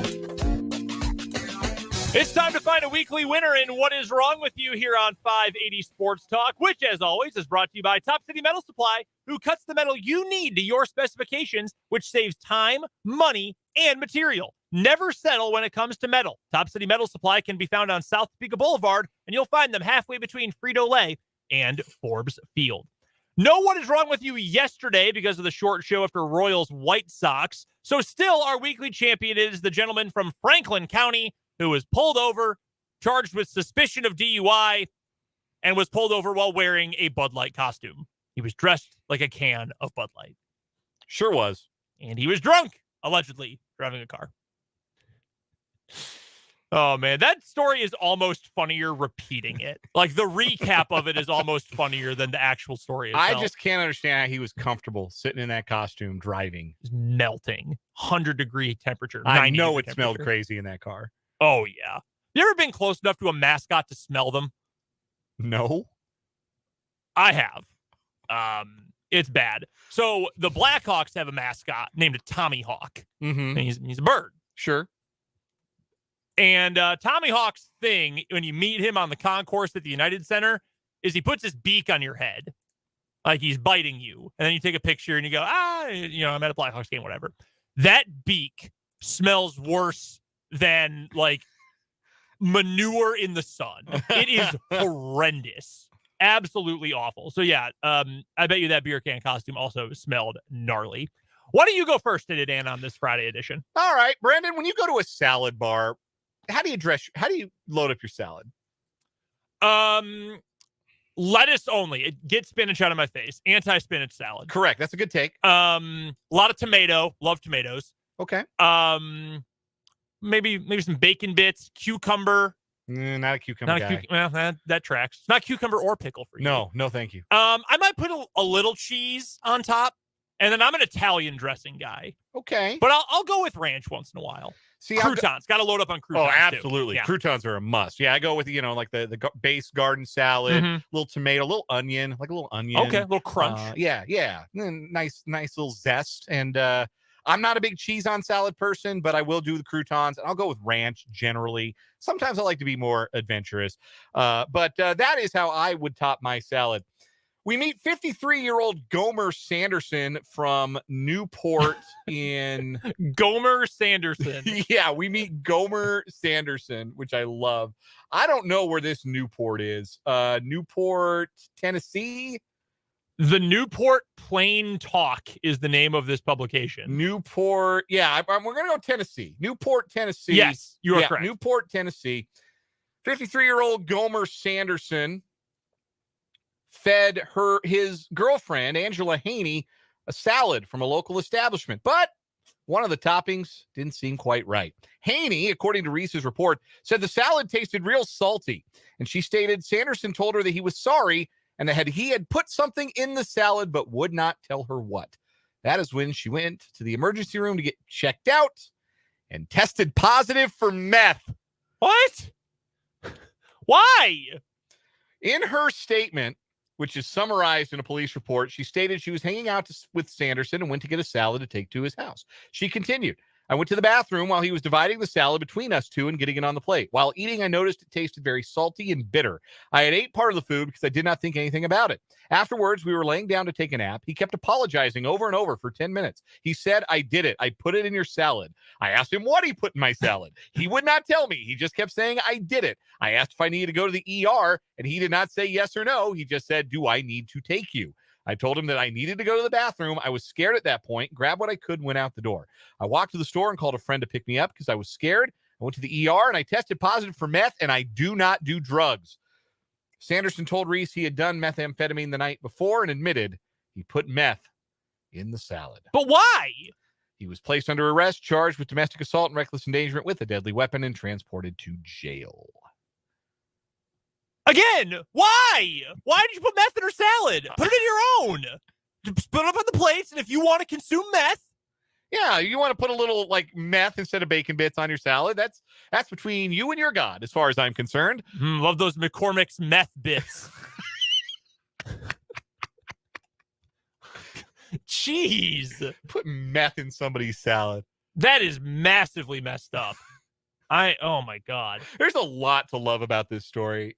Also, the fact that we're dealing with a gentleman named Gomer Sanderson. Yeah, a real gentleman named Gomer. Oh my goodness. Gomer, the meth head from Tennessee. He's a short king. He's only 5'8". Yeah, not real tall, barely in the frame of his mugshot. Yeah, guys, lower the camera a little bit. Yeah, you're not doing him any favors. We're going to embarrass this guy as much as possible. All right, my story is going to take us to the uptown neighborhood of Chicago, my kind of town, where prosecutors say that a man robbed 2 Subway restaurants Wednesday night, just 2 weeks after getting bonded out of jail for allegedly burglarizing a wireless store near his own home. But he bungled one of the holdups because of one of the things he asked the Subway employee. So we meet 20-year-old Abel Bekele, who was originally charged back on April 26th with breaking into a Cricket wireless store on Sheridan Avenue. He was found inside carrying some cell phone cases and some of the dummy phones that they leave out that you can play around with. They were in his pocket. He had 3 different IDs on him as well, belonging to different people. He went to jail for that. He had to bond himself out. Only cost him $500 though, because the judge said, okay, you don't have a prior record. It'll be cheap. Come back to court. 2 weeks later, 9:25 p.m. on Wednesday, Bekele walked into a Subway on North Broadway and told the cashier to hand over all of the money or he'd be shot. The cashier, thinking that the man had a gun, said, okay, here, take the money. Then, just after 10 o'clock, so half an hour later, Bekele walked into another Subway, again on Sheridan, and he asked the clerk for the bread.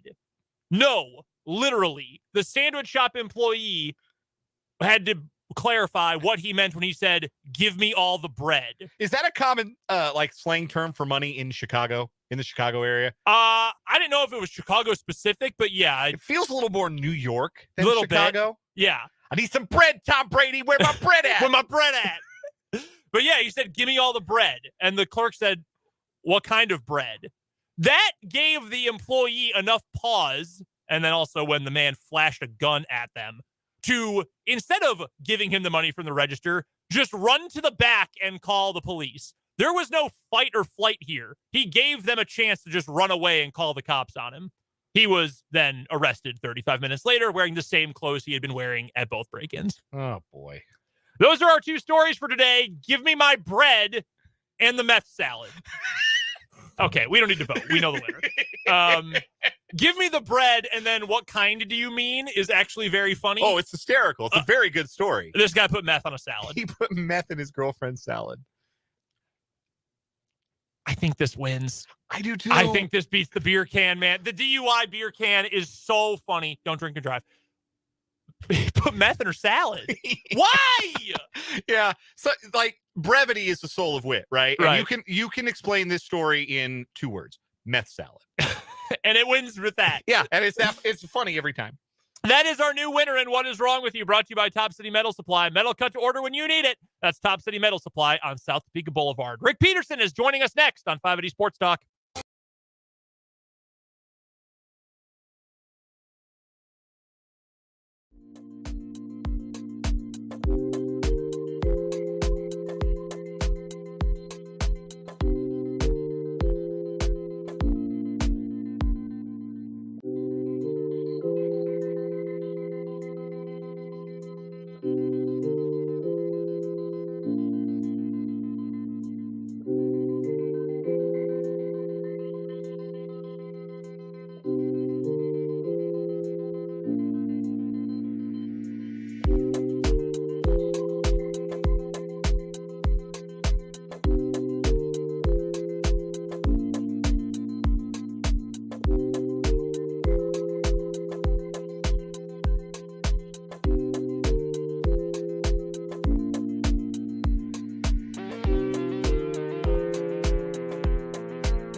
tough.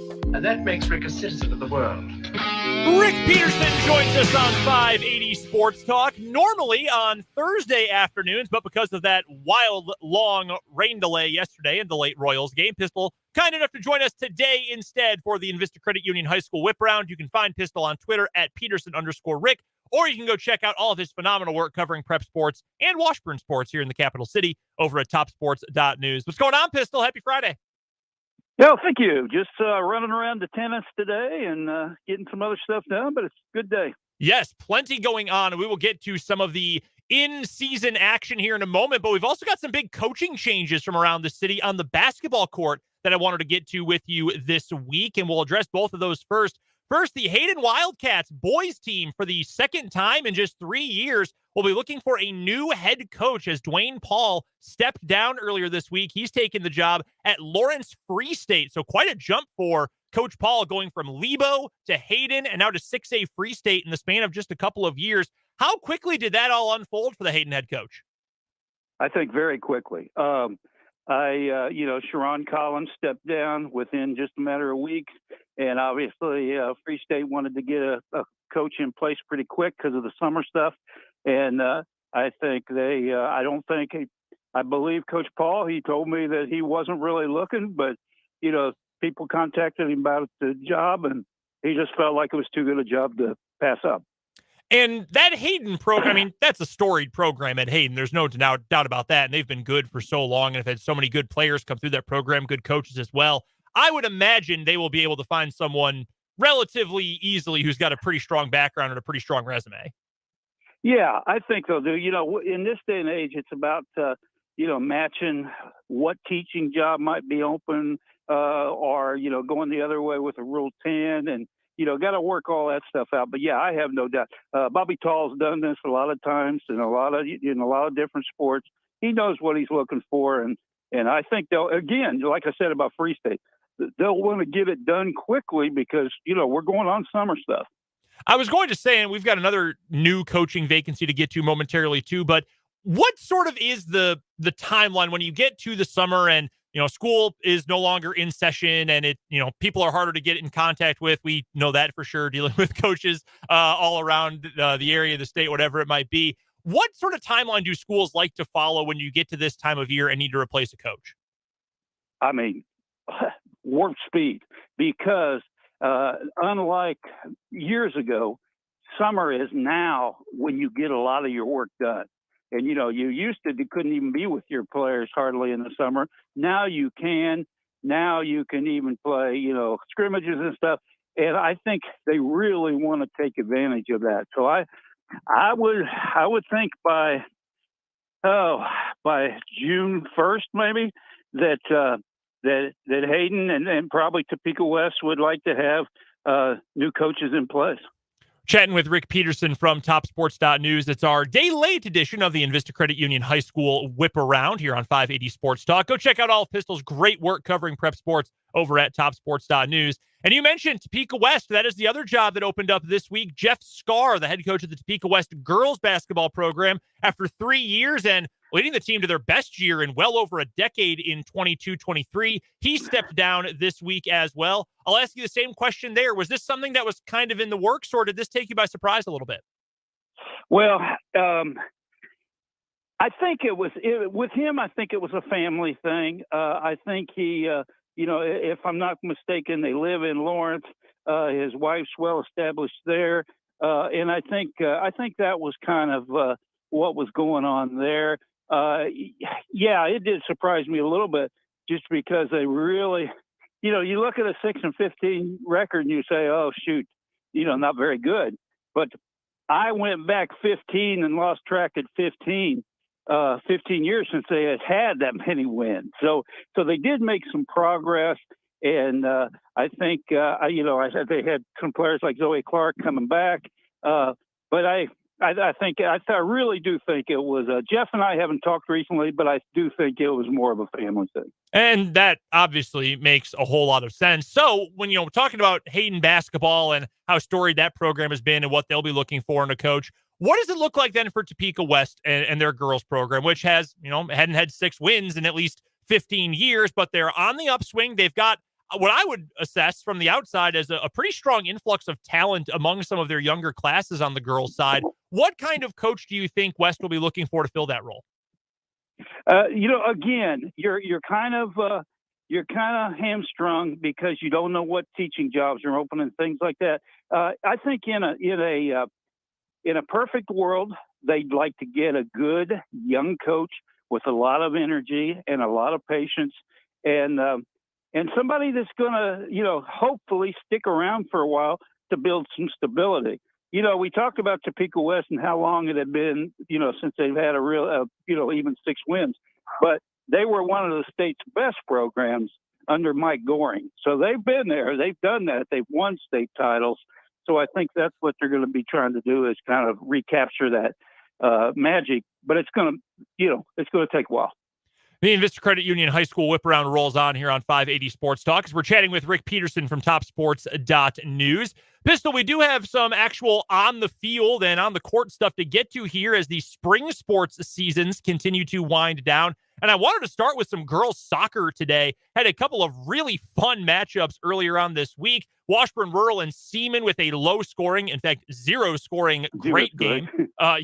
So no scores in that one. I know Care Paravel picked up a win on their senior day. Hayden with a big win. They needed one to get off the schneid a little bit. 10-0 over Tonganoxie. What are some of the things you've been following on the girls soccer front in these recent weeks? Well, I wasn't able to go yesterday to Seaman and Rural. I had someone there. In fact, 3 people there. But I was doing the Centennial League swimming, but I was paying close attention to that game.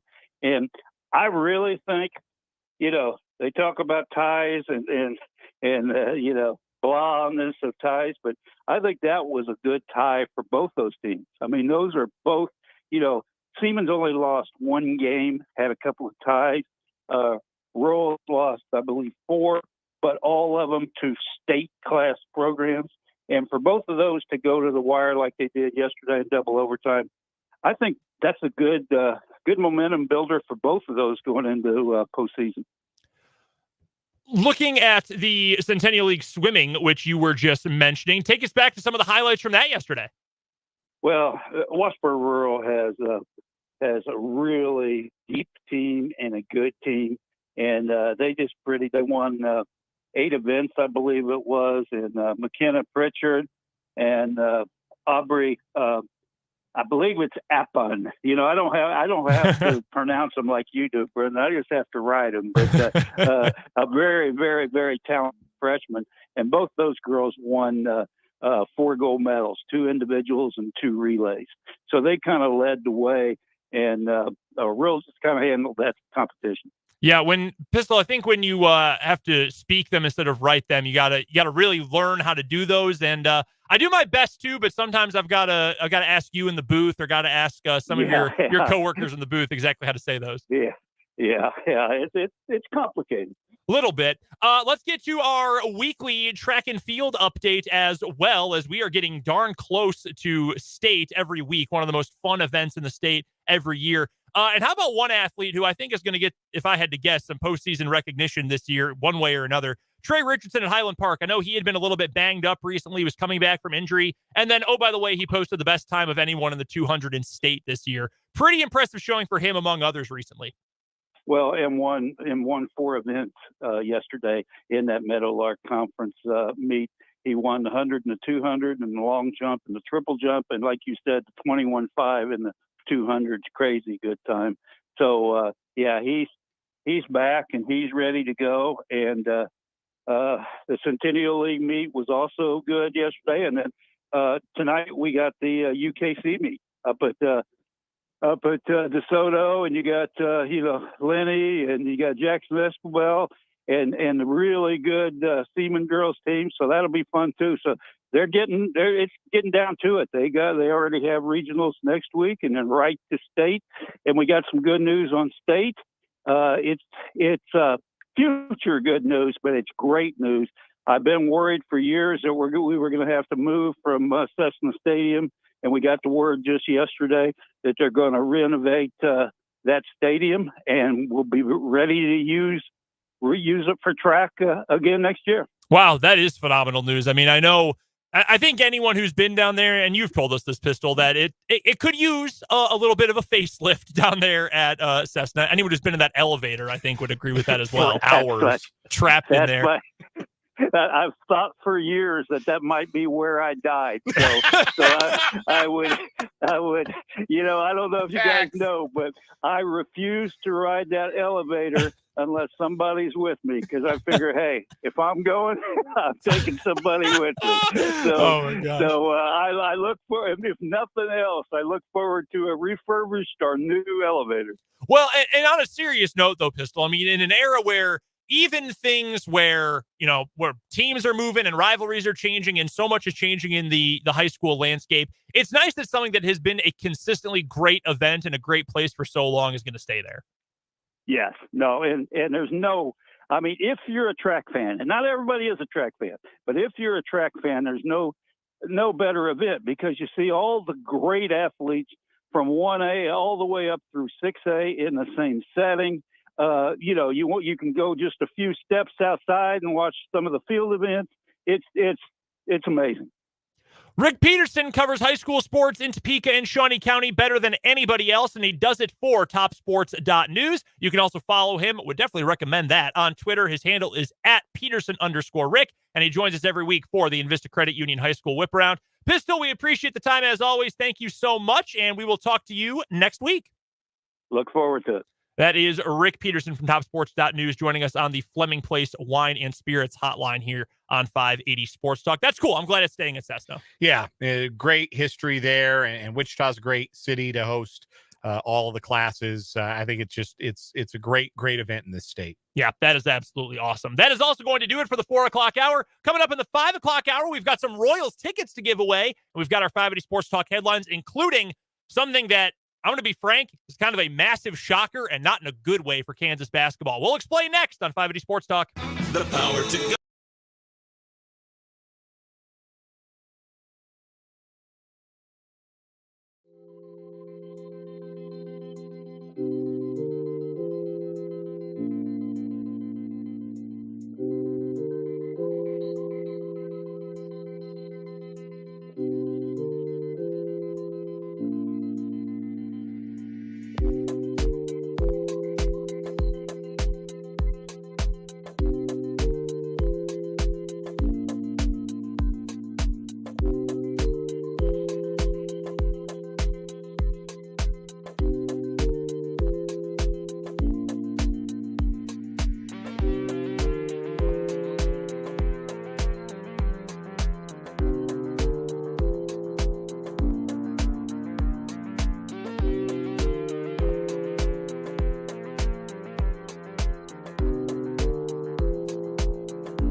1 hour to go today and 1 hour to go this week on 580 Sports Talk with Brendan Dworzynski and Dan Lucero. Thank you so much for stopping by. If you've missed any of the show up to this point, head to our website, 580wibw.com. Go to the podcasts tab and then click on 580 Sports Talk. That's where you'll find the podcast version of the show, broken down hour by hour. We've got our 580 Sports Talk headlines coming up here in just a moment. We will also preview the Royals-Brewers series this weekend, and we'll talk about what is on tap in the sports world for this weekend as well. I imagine you will be watching the XFL Championship. That's happening this weekend? It is. Down at our favorite arena, the Alamo Dome. Is that the Alamo Dome? Yeah. Hey, I've been in there. We have. We did 580 Sports Talk from there one time. Yes, and I imagine that it will not be quite as big a crowd in there on whatever day it is that they're going to play as there was the time we got to go. Probably not. I bet Cuppy's not going to be there either. No, they didn't invite my man Cuppy.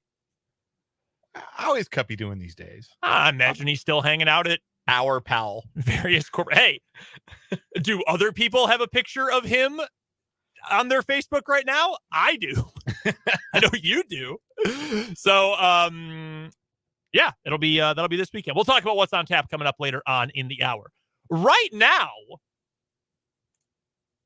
we've got some Royals tickets to give away. Right before we start our 580 Sports Talk headlines, we have got some Royals tickets to give away. What caller number should we do? Let's do, we mentioned 4 young players who are swinging the bats real good. Let's do caller number 4. I was going to say they've won 4 or 5. Let's do number 4. So, caller number 4 to the Fleming Place Wine and Spirits hotline, 785-272-9429. We've got a family 4-pack of tickets for you. We've got Royals tickets to give away. Again, 785-272-9429. Caller number 4. Those tickets are yours. And we will get you a game to go to and a day to enjoy at the K coming up here in the near future. 9 straight road games for the Royals, though, starting tonight when they take on the Milwaukee Brewers in the first of a 3-game weekend set. All right. With that, let us get to our 580 Sports Talk headlines for today. First one for me, it is a big one, and it just broke a matter of minutes ago, just before the top of the 5 o'clock hour. But the last remaining 5-star recruit in the college basketball class of 2023 is going to Indiana. Mackenzie Mbako chooses Indiana over Kansas at the last minute. It was trending clearly in KU's direction for days, if not a couple of weeks at this point. But Indiana swoops in and is able to swipe Mbako, the former Duke commit, top 10 player in this class, and they end up with him. I even had in our notes today, almost certain that it's going to end up being Kansas, but he picks Indiana instead. Now, as I mentioned just a moment ago, Mbako originally committed to Duke. Then when a bunch of Duke players ended up deciding they were going to come back, most notably including Kyle Filipowski, Mbako said, well, hey, there's no room for me to come in and be the dude. I'm going to go somewhere else. So Duke let him out of his national letter of intent, and he ends up now going to Indiana. 2 Blue Bloods going after his commitment. Had he gone to KU, you're talking about a team that's going to be maybe the biggest favorite to win the national championship going into this year, maybe preseason number 1. He's going to start right away at the 4, but he's not going to be the guy, because that's going to be Hunter Dickinson, and to a degree, that's going to be DeJuan Harris as well. Indiana, he's going to be the dude. There's no Trace Jackson Davis is gone. Xavier Johnson's still there, but Mbako's got a higher ceiling than that. I get it for Mbako, and hey, I got no ill will. And there are rumors. I cannot prove this. No one can prove it. But there are rumors out there that a certain Indiana benefactor who went to that school and may or may not currently own the Dallas Mavericks, as well as be a TV star, may have swooped in and offered a little NIL money to get this done. Whether that's true or not, I don't know. But it's hard for me to be upset about that when KU just won an NIL battle to get the best player in the portal, Hunter Dickinson. Like, no ill will. It happens. You charge it to the game, right? Yeah. Like that's the game. That's how recruiting works these days. And certainly there is a basketball benefit for Mbako as a 5-star prospect, a McDonald's All-American, to go somewhere where he's going to be probably the guy, or have a chance to be the guy. In a way, he's not going to have a chance to be the guy at Kansas because Hunter Dickinson is the guy. So I get it from that perspective. That being said, there was a lot of smoke around him joining Kansas's already pretty loaded roster. And the commitment to Indiana is, I think, surprising for a lot of people who are in the know on this kind of stuff. Yeah. So where does Kansas go from here becomes a question, because Mbako looked like he was going to be able to maybe play, obviously not directly replace the Big 12 Player of the Year, but be a Jalen Wilson type of player on a roster that doesn't really have that kind of player right now. The thing that he was going to offer was going to be big man shooting. I saw somewhere that listed him as a center. He is not a center. He's a 3 or a 4. He's not a big man, like a true back to the basket big man. But he can shoot the ball a little bit. He's got some nice touch from the outside. I would assume somewhere, mid to high 30% 3-point percentage as a college freshman. Probably a one and done guy, or at least in contention to be a one and done guy. There's a couple options here for KU. The one that stands out the most, and you actually mentioned his name earlier in the week, Arthur Kaluma from Creighton. That is a name that personally I know I'm going to be keeping an eye on. I think Michael Swain, our guy over at 24/7 Sports, he has mentioned that as a possible name to keep an eye on for KU. Jayhawks have 3 scholarships open now. They'll find someone to take. There's no doubt about that. Kaluma, though, a big guy. He can play the 4. He doesn't need to be back to the basket. He's also not a guy who needs to be the guy either. Because if you're coming to KU at this point, point guard is locked down. DeJuan Harris is going to play all game, every game. And Hunter Dickinson is going to be the focal point of the offense. That is just what this team is going to end up looking like. But if you can come in and you can play a role, you can shoot, and you can play probably the 4, maybe a little bit of the 3 if you play various lineups, but you're probably going to end up playing the 4, there's going to be a role for you. Kaluma, not a great shooter, 31% this past season, 29% for his career, although we did see him hit 4 of them against Kansas back in the second round of the 2022 NCAA tournament for Creighton. That is a name that I think I would pivot to next, as that should be it for Kansas to land here. Veteran player, has played high major basketball before, smart player. Everyone at Creighton had nothing but good things to say to him. A little bit streaky, but you can live with a streaky player when he's next to Hunter Dickinson and he's got all that other talent around. And a really good wing defender, too. Yes. Like a really outstanding wing defender. Like kind of a Kevin McCullough type more than like a Jalen Wilson type. But still, you need that kind of player. I think this Kansas team is missing that piece and could really use that piece. There's also a 1 or fewer % chance that Kevin McCullough comes back. I don't think that's going to happen, but Bill Self made it very clear he has tried to get that to happen, talking to Kevin McCullough. But no, Kaluma last season, just under 12 points, 6 rebounds a game. That's where 6 rebounds per game. That's where I would turn, but KU will find someone. And Mark on the YouTube comment section's right. Can't get everyone. And this is the business. Recruiting has always been like this. People swoop in at the last minute, and now it's a little bit more above board with the NIL stuff. And hey, that's the game. KU just won a huge one to get Hunter Dickinson. They lose this one. That's the biz. I am just somewhat surprised. It really do be like that sometimes. It really do. Is the best way to sum it up. First headline for me, we got to get to the headline that was big enough to make it into the CBS News at the top of the hour. The deal is in place. An agreement has been reached for the long nightmare of Washington football fans to finally come to an end. The group led by Josh Harris has reached an agreement to buy the Commanders from Dan and Tanya Snyder for a record $6.05 billion, which is a record for the purchase of a sports franchise. The deal is subject to NFL approval. League owners will receive an update at the league meetings in about 10 days in Minneapolis, and any potential vote will occur in the coming months. Of course, any sale needs 3/4 approval from the league owners. In a statement from the Snyders, it reads, quote, "We are very pleased to have reached an agreement for the sale of the Commanders franchise with Josh Harris, an area native, and his impressive group of partners.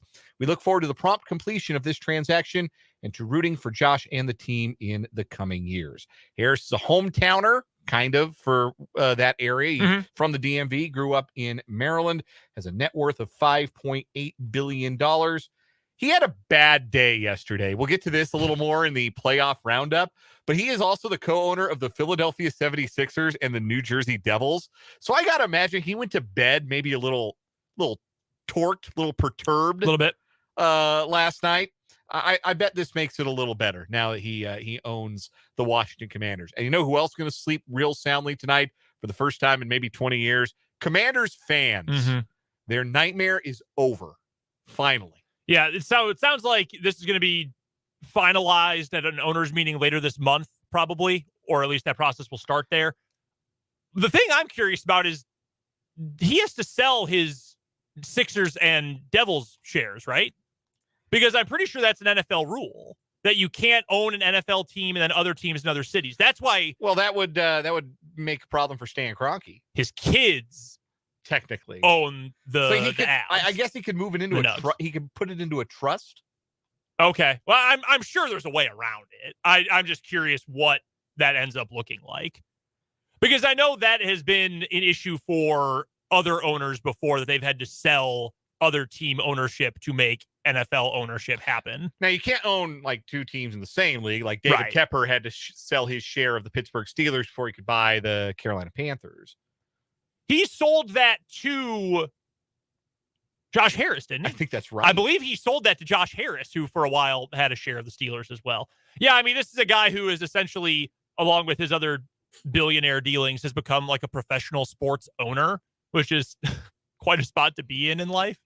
I don't know. I've seen some mixed responses from people like Sixers fans who say, "Oh, yeah, good luck, Commanders." Like, well, owning a football team and owning a basketball team are very different. Very different. Also, here's the question: are you not Dan Snyder?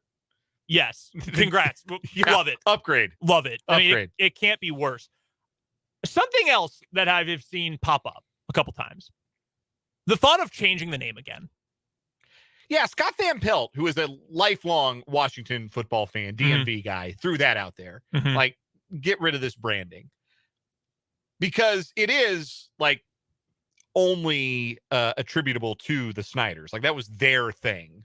And it was done solely to try to pull the attention away from the fact that he was being sued by every government entity for being a scumbag. Yes. Like, if he was not getting sued, the old name is still on the team. I don't know. Like, I feel like they couldn't be the Slurs anymore. If Cleveland's baseball team isn't what they used to be anymore, they couldn't be the Slurs anymore. Like, that was going to change eventually. New ownership certainly would have changed it. But yeah, maybe Snyder, had he not been under investigation for all sorts of toxicity within their organization, maybe he just would have dug his heels in and never sold, and yeah, they'd still be the R words. And I saw another one of the press releases that came out about this actually refers to it as Washington Football, not as the Washington Commanders. Reading into something too much. I don't know what the corporation's actual name is. I don't know. But that's not the first time I have seen that. I have seen mention of, what if we just changed the name again? You're not going back to the old name. You know that for certain. I mean, what would you pick? I think Commanders is fine. If they had been named the Commanders 70 years ago, no one would think twice about it. Like, lots of names are dumb. What is a Packer? No one's been packing at the Acme Company in almost a century. There are two baseball teams named after socks. Yeah. And one just called the Athletics.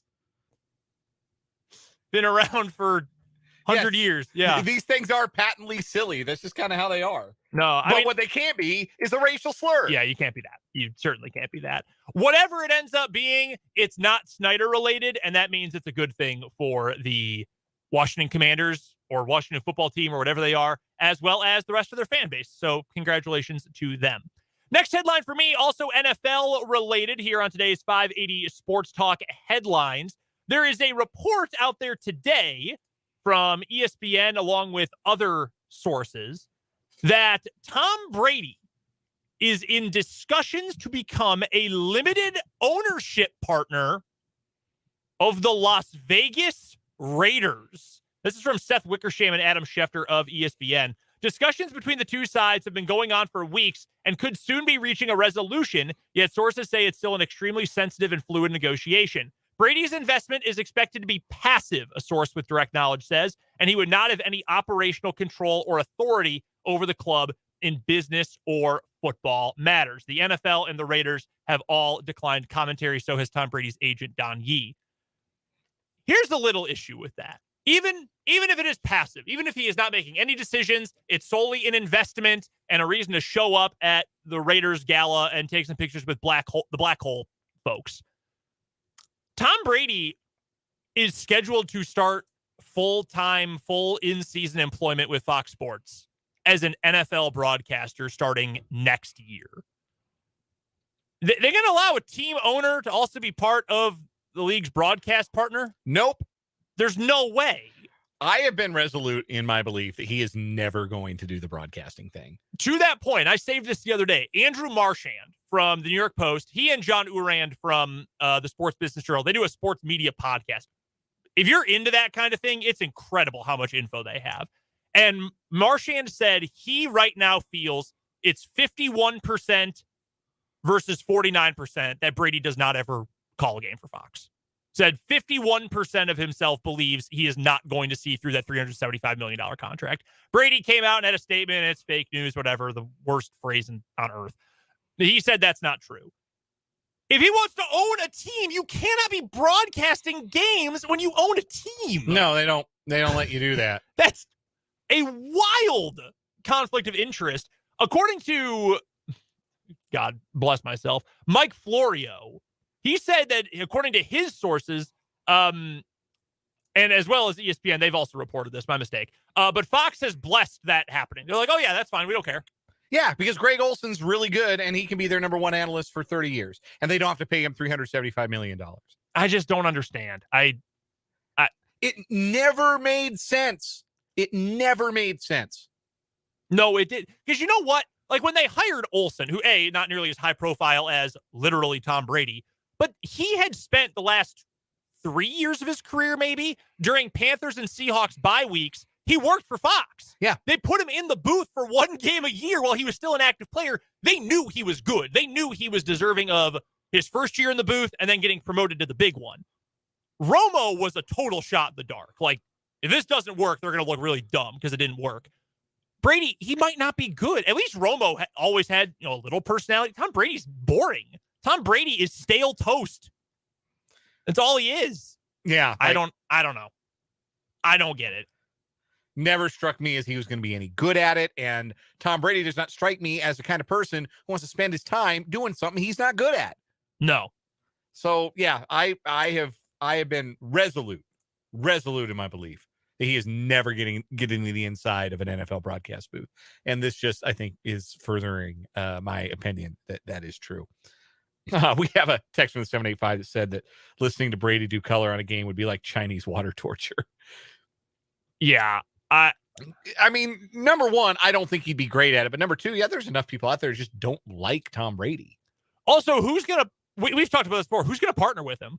Like, I really like Kevin Burkhardt. I really do. They're not putting Kevin Burkhardt with Tom Brady. No, they're going to go hire another, I don't know who they would get.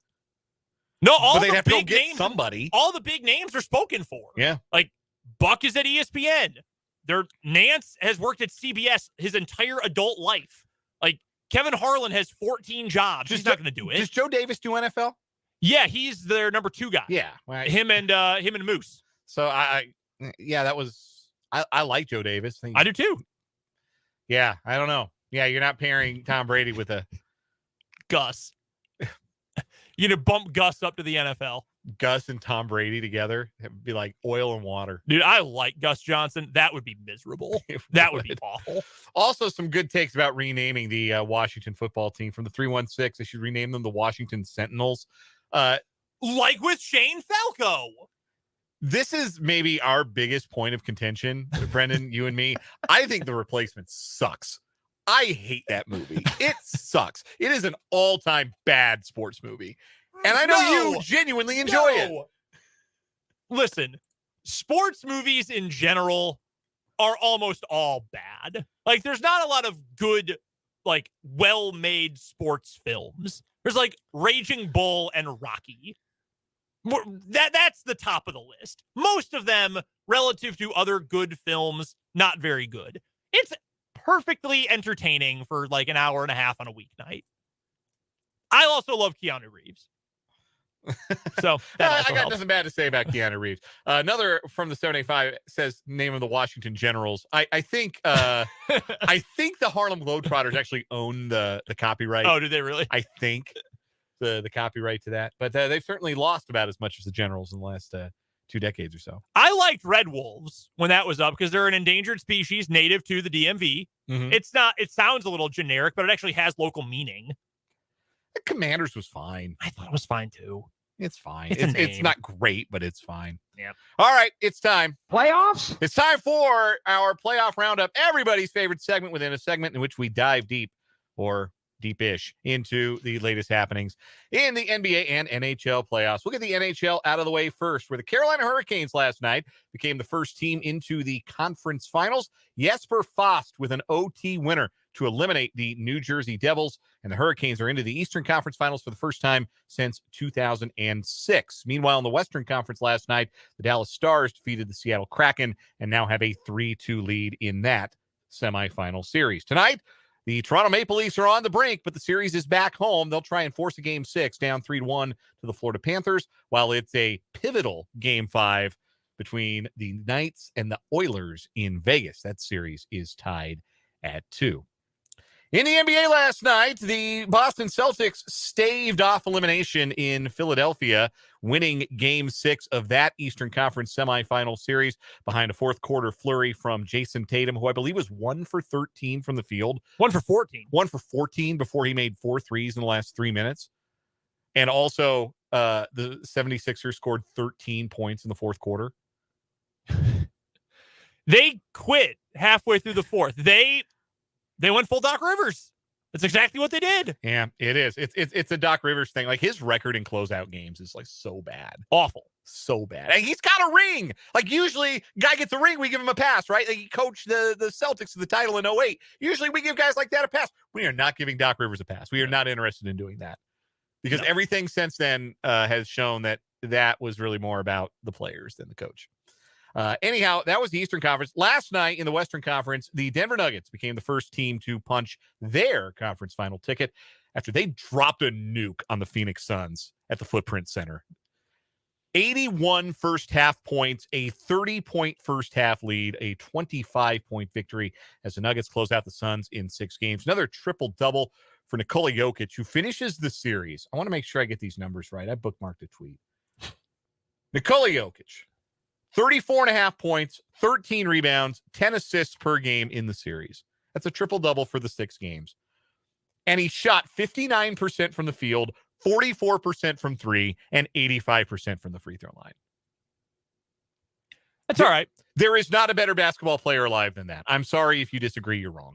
Our pal Kyle Manthe, who was on with Fulton today on Mic'd Up, big Suns fan. Yeah, I don't know where that comes from. I didn't really have a chance to sit down and ask him.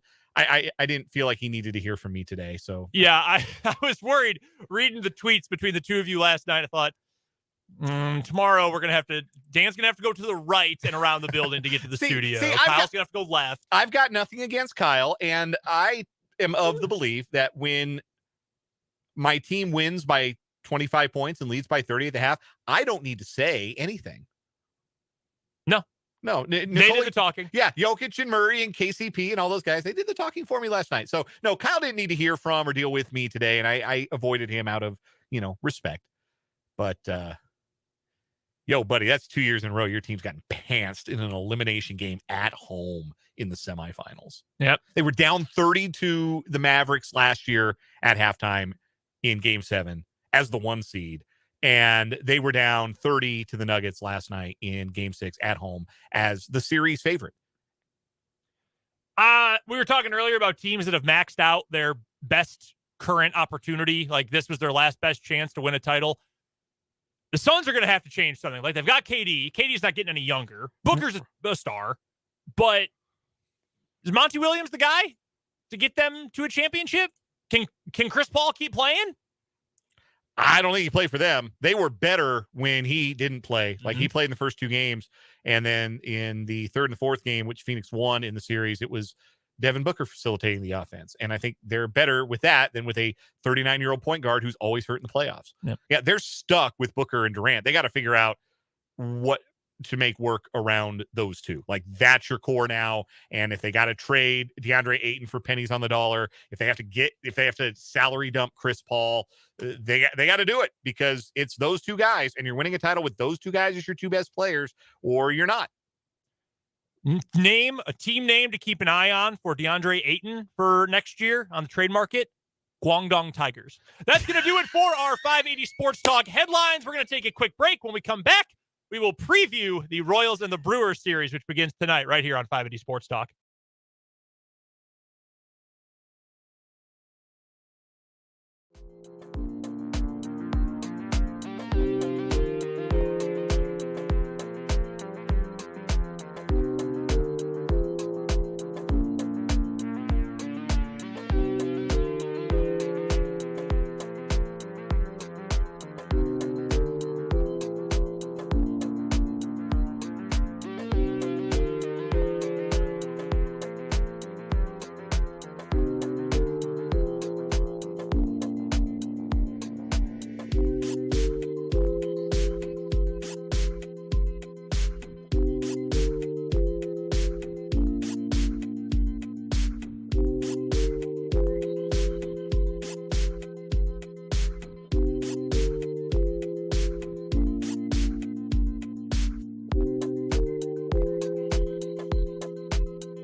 Back on 580 Sports Talk, 534 on this feel-good Friday afternoon. I'm Brendan, he's Dan. I'm going to pat myself on the back for that last one. That was one of the better roasts I've had. That was good. I hate watching DeAndre Ayton play basketball. Genuinely, like, when I'm watching a game, if I don't like it or I'm not enjoying it, I'll just pay attention to my phone, throw on some video games, change the channel. It doesn't really affect me. When I watch the Suns play basketball, and I like watching Devin Booker. Kevin Durant has always been fun to watch I like forever. watching Devin Booker last night score 12 points as the light dimmed from his eyes, swallowed whole by Contavious Caldwell-Pope. Hey, KCP had a great game. Yeah, he did. I hate watching DeAndre Ayton. It is a genuinely miserable sports watching experience. On the bright side, his teammates all clearly hate him. I got that going for him. Oh, well, and his coach. Yeah, His coach also hates him. silver lining, his coach hates him. And they're paying him a ton of money they wish they could spend, anywhere else. So that's good. Why'd they re-sign him? Because they couldn't not. They were in a title window, and they didn't want to go in a season with, like, Cody Zeller as their big man or something like that. Bismack Biyombo is your starter. Yeah, they were in a trick bag with that one, and they chose poorly. By the way, didn't really get to finish the playoff roundup. There are 2 NBA games tonight. The Lakers and the Heat on their home floors, hoping to close out their respective semifinal series. Warriors may be without Andrew Wiggins, who has a cartilage fracture in his ribs, which sounds awful. The Heat, of course, take on the Knicks. Scott Foster, the extender, is the crew chief for that one. The Heat have lost the last 10 games they have played in which Scott Foster has been the head official. Yeah, I was definitely going to pick the Heat tonight. Then I heard that about Scott Foster, and I am not going to make a pick for that game personally. I am going to steer clear of that one. I don't blame you. Warriors get the win. They even it up. And I felt really good about saying yes, but if they don't have Wiggins or if Wiggins is really limited, I don't know, that one less trustworthy guy that they have who can play some defense. And they were so bad on the road all year. It's amazing to me that the Lakers are going to win this series with two good players. And then a bunch of, guys that are question marks. Like, what are you going to get from Lonnie Walker and Austin Reeves and Jared Vanderbilt and D'Angelo Russell night in and night out? Like, they got two great players. And everything else around it is not all that inspiring, but I should not talk so much trash about the Lakers. I am afraid to say what I am really thinking right now as a Denver Nuggets fan. It has been less than 24 hours since your team won. You can talk some trash. It's okay. You can get into, we're focused on the Lakers mode in a day or two. Yeah. You get a grace period here to talk some trash. I appreciate that. I appreciate the grace period. It feels really good. Like, the door has never been this open in the history of the franchise. Now, I should say this. You might not have seen this. It's been on social media, specifically on Twitter, but other places as well. TikTok, because I believe that's where it started. Somebody, I don't know who, made a TikTok video recently before the Lakers-Warriors series started of their pet corgi. Yes. Standing at the top of a staircase, a carpeted staircase straight up, and several stairs down, two trash cans, one with a Lakers logo, one with a Warriors logo.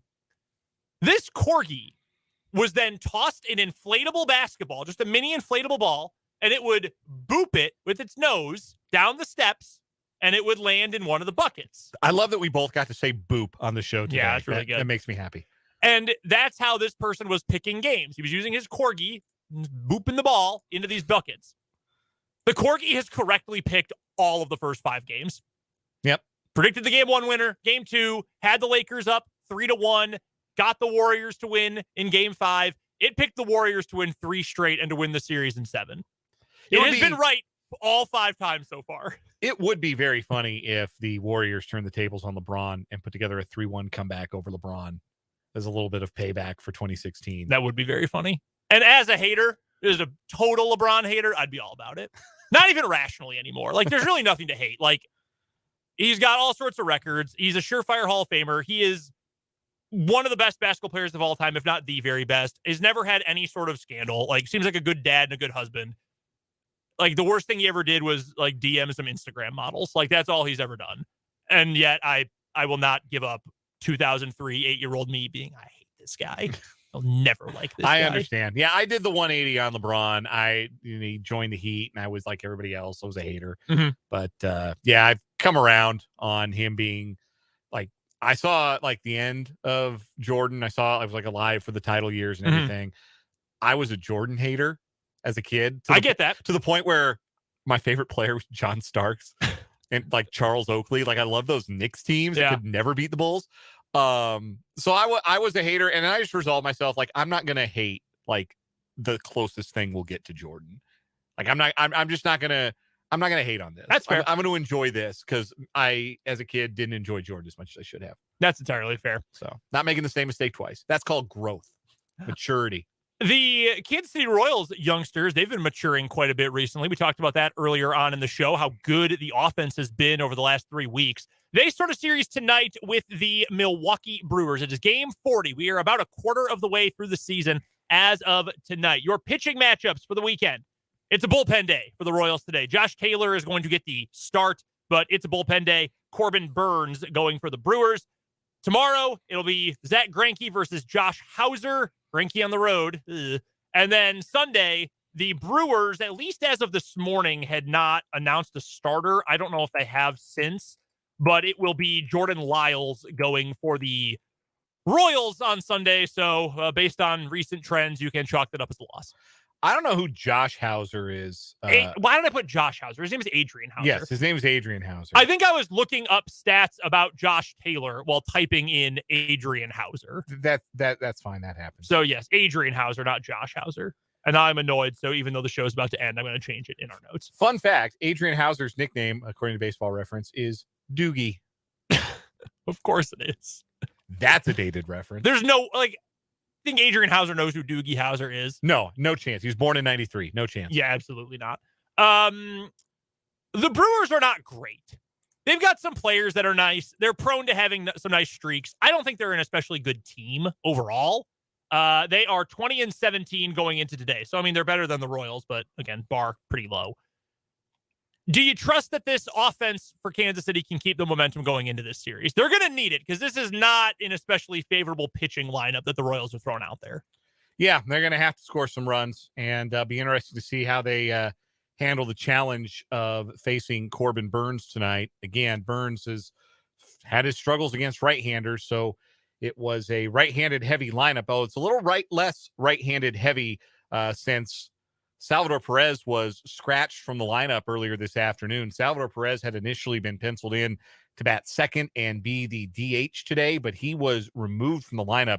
So instead, it's going to be Vinny Pasquantino who DHs and bats second tonight. Edward Olivares will bat third. MJ Melendez will hit fourth, and they'll split lefty-righty, or righty-lefty, righty-lefty, righty-lefty. The word is on Perez that he's dealing with some blurred vision that he has received some treatment for, and the team is confident that he will recover from it in fairly short order and be just fine. But that is what he's dealing with right now, and that is why he is not in today's lineup. That sucks. Salvi, how long ago was it that he had the eye problem last? What year was that? I don't remember. He had the fluid sac in his eye? Was that what it was a few years ago? I know he had a problem with vision that kept him off the field for a substantial amount of time. Maybe that was the COVID year? I don't recall, but one way or the other, I hope he's okay. Hope the treatment helps and he is able to get back on the field as soon as possible. So I'm happy we'll get to see Vinny. Yeah, Vinny will be in the lineup tonight, and we'll get to see how he fares. This is not a particularly menacing Brewers lineup. The heavy bat to avoid is Rowdy Tellez, their big, beefy first baseman who's got 10 dingers already, leads the team in on-base plus slugging. Brian Anderson started red hot, but has cooled off substantially. In case you haven't been paying attention to the Brewers in recent years, Christian Yelich is just a guy now. You hate to see that. What a bummer. Oh, man, so sad. Such an easy to root for guy, too. Man, 2018, 2019, Christian Yelich was a problem, and he's just been an average hitter since then. Just basically a bang average hitter. Still good on base skills, but after he won back-to-back batting titles, his batting average in the 4 years since is 242. Interesting that after all those sign stealing scandals blew up, Christian Yelich hasn't been the same player since. I'm sure they're not related, though. Wow. I'm sure those things aren't related. Just like how, Craig Kimbrell went from one of the best closers in baseball to bad for a couple years, then all of a sudden got really good again for a few months. Then they banned Spider Tack, and suddenly he was bad again. Kind of weird how that happens. Not sure why that occurred. But yeah, this is, the lineup's 12th in the National League in OPS. Like, you would like to think that Royals pitchers have a chance to keep this lineup in check for 3 days and give their offense a chance to go win them a couple of ball games. But you never know with the bullpen games, right? Yeah. Like, it feels like either those are a train wreck or they go really great. Like, there doesn't feel like there's any in between ever for the bullpen games. Yeah. Like, it's a parade of guys who aren't good enough to be starters for a reason and they all get shelled, or the different looks every few innings really throws them off. Now, for the Royals part, they're going to have the ability to get Josh Taylor after, I would imagine, Yelich hits pretty high in their batting order. Mm-hmm. Obviously, Tellez is a middle of the order guy, both of them left-handed. So at least you get one at bat with the platoon advantage against those guys, which is beneficial. Yeah. That first time through the order. So maybe this one works out for him today. I hope they do get the win tonight. And I hope they win all weekend because I really don't like the Milwaukee Brewers. Coming up at 6:30, pregame coverage begins for Royals Brewers tonight on the Royals Radio Network. First pitch is set for 7:10. We'll get you ready for that with a little 580 Sports Talk overtime coming up later. Craig Brown spoke to Fulton today on Mic'd Up. We'll hear their conversation coming up for overtime this evening. Right now, though, we have another break to get to. We'll come back, tell you what's on tap for the sports weekend here on 580 Sports Talk. Are you in the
Final few minutes of 580 Sports Talk with Brendan and Dan here on 580 WIBW and FM 104.9.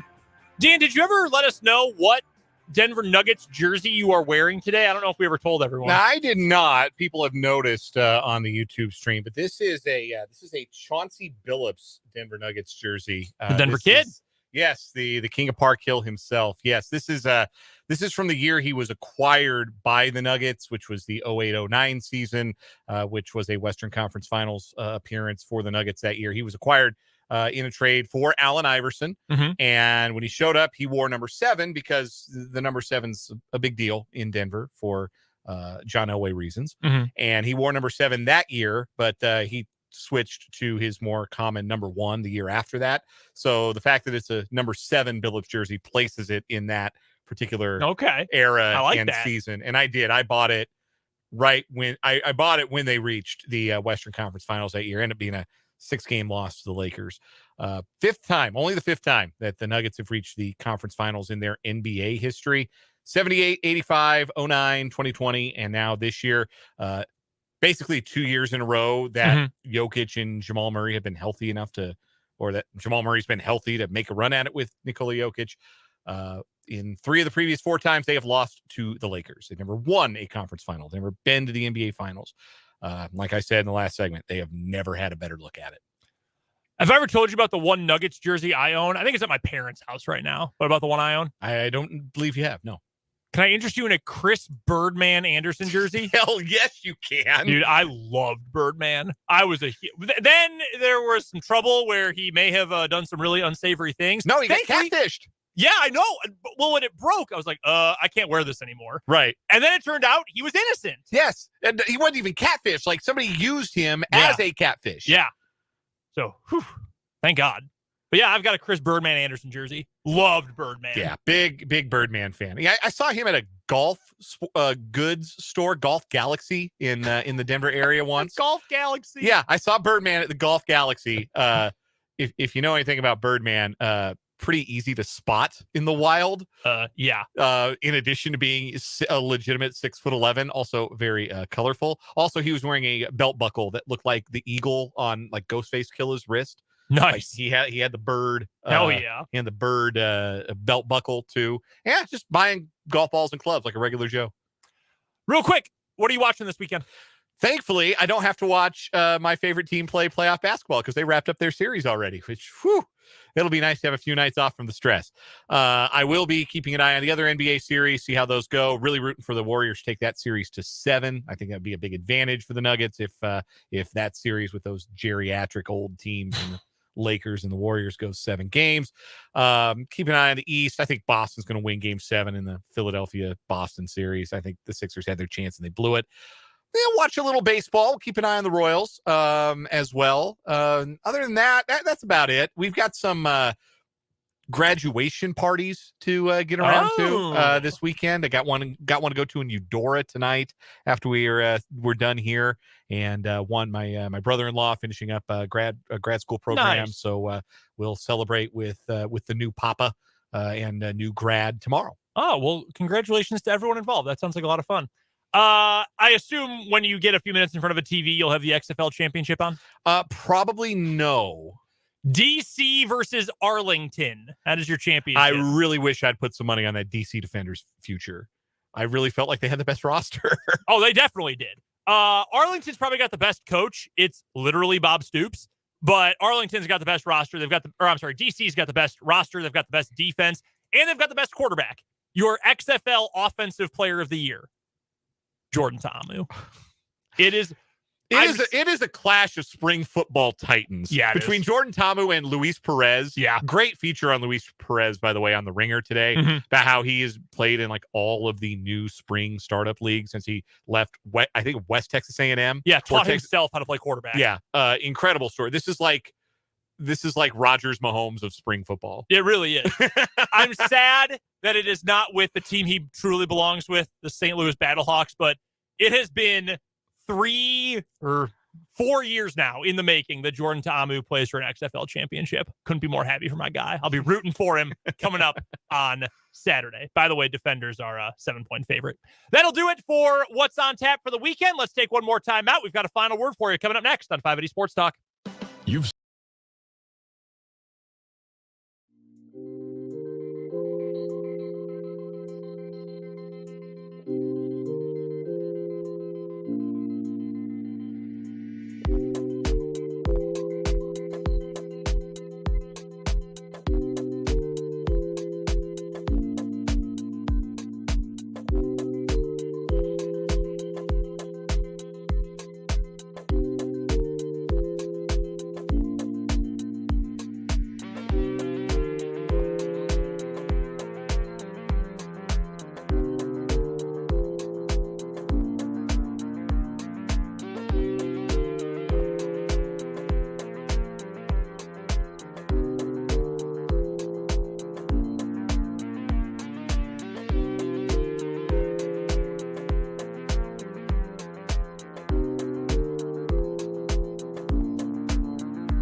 We've got to wrap up this edition and this week of 580 Sports Talk with the final word. 3 very quick things for me. Number one, very excited about my beloved Denver Nuggets. If you thought I was obnoxious about the Avalanche winning the Stanley Cup last year, well, I'm sorry you thought I was obnoxious, but I'm going to be really excited about the Nuggets as they forge forth in the Western Conference playoffs. Number 2, congrats to KU softball. Yeah. First Big 12 tournament win since 2007. Stunning the 8th-ranked team in the country, Oklahoma State, earlier today to advance to the tournament semifinals. Got some Topeka presence on that team. Casey Hamilton, Olivia Bruno, shout out to them and to the rest of the KU softball team. And finally, happy Mother's Day, Sunday, to all of the mothers out there. Yes, that was going to be my final word. Happy Mother's Day to moms out there. My mom, chief among them, Dan's mom, and Mrs. Lucero as well. Do something nice for your mom. If your wife or significant other is a mom, do something nice for them too. And moms, take the weekend off. I know you are asked to do a lot and have to do a lot of times. But if you get a chance, get off your feet for a little bit, do something nice for yourself, and make sure your kids do something nice for you too. That will do it this week for 580 Sports Talk. We do have overtime coming up here in just a few minutes to get you ready for Royals versus Brewers tonight. We will be back coming up next week. Plenty to get to on Monday's show, including Matt Verderam joining us to talk all things NFL. That's coming up Monday. Until then, for Dan Lucero, I'm Brendan Brzezinski. We'll talk to you next week right here on 580 Sports Talk.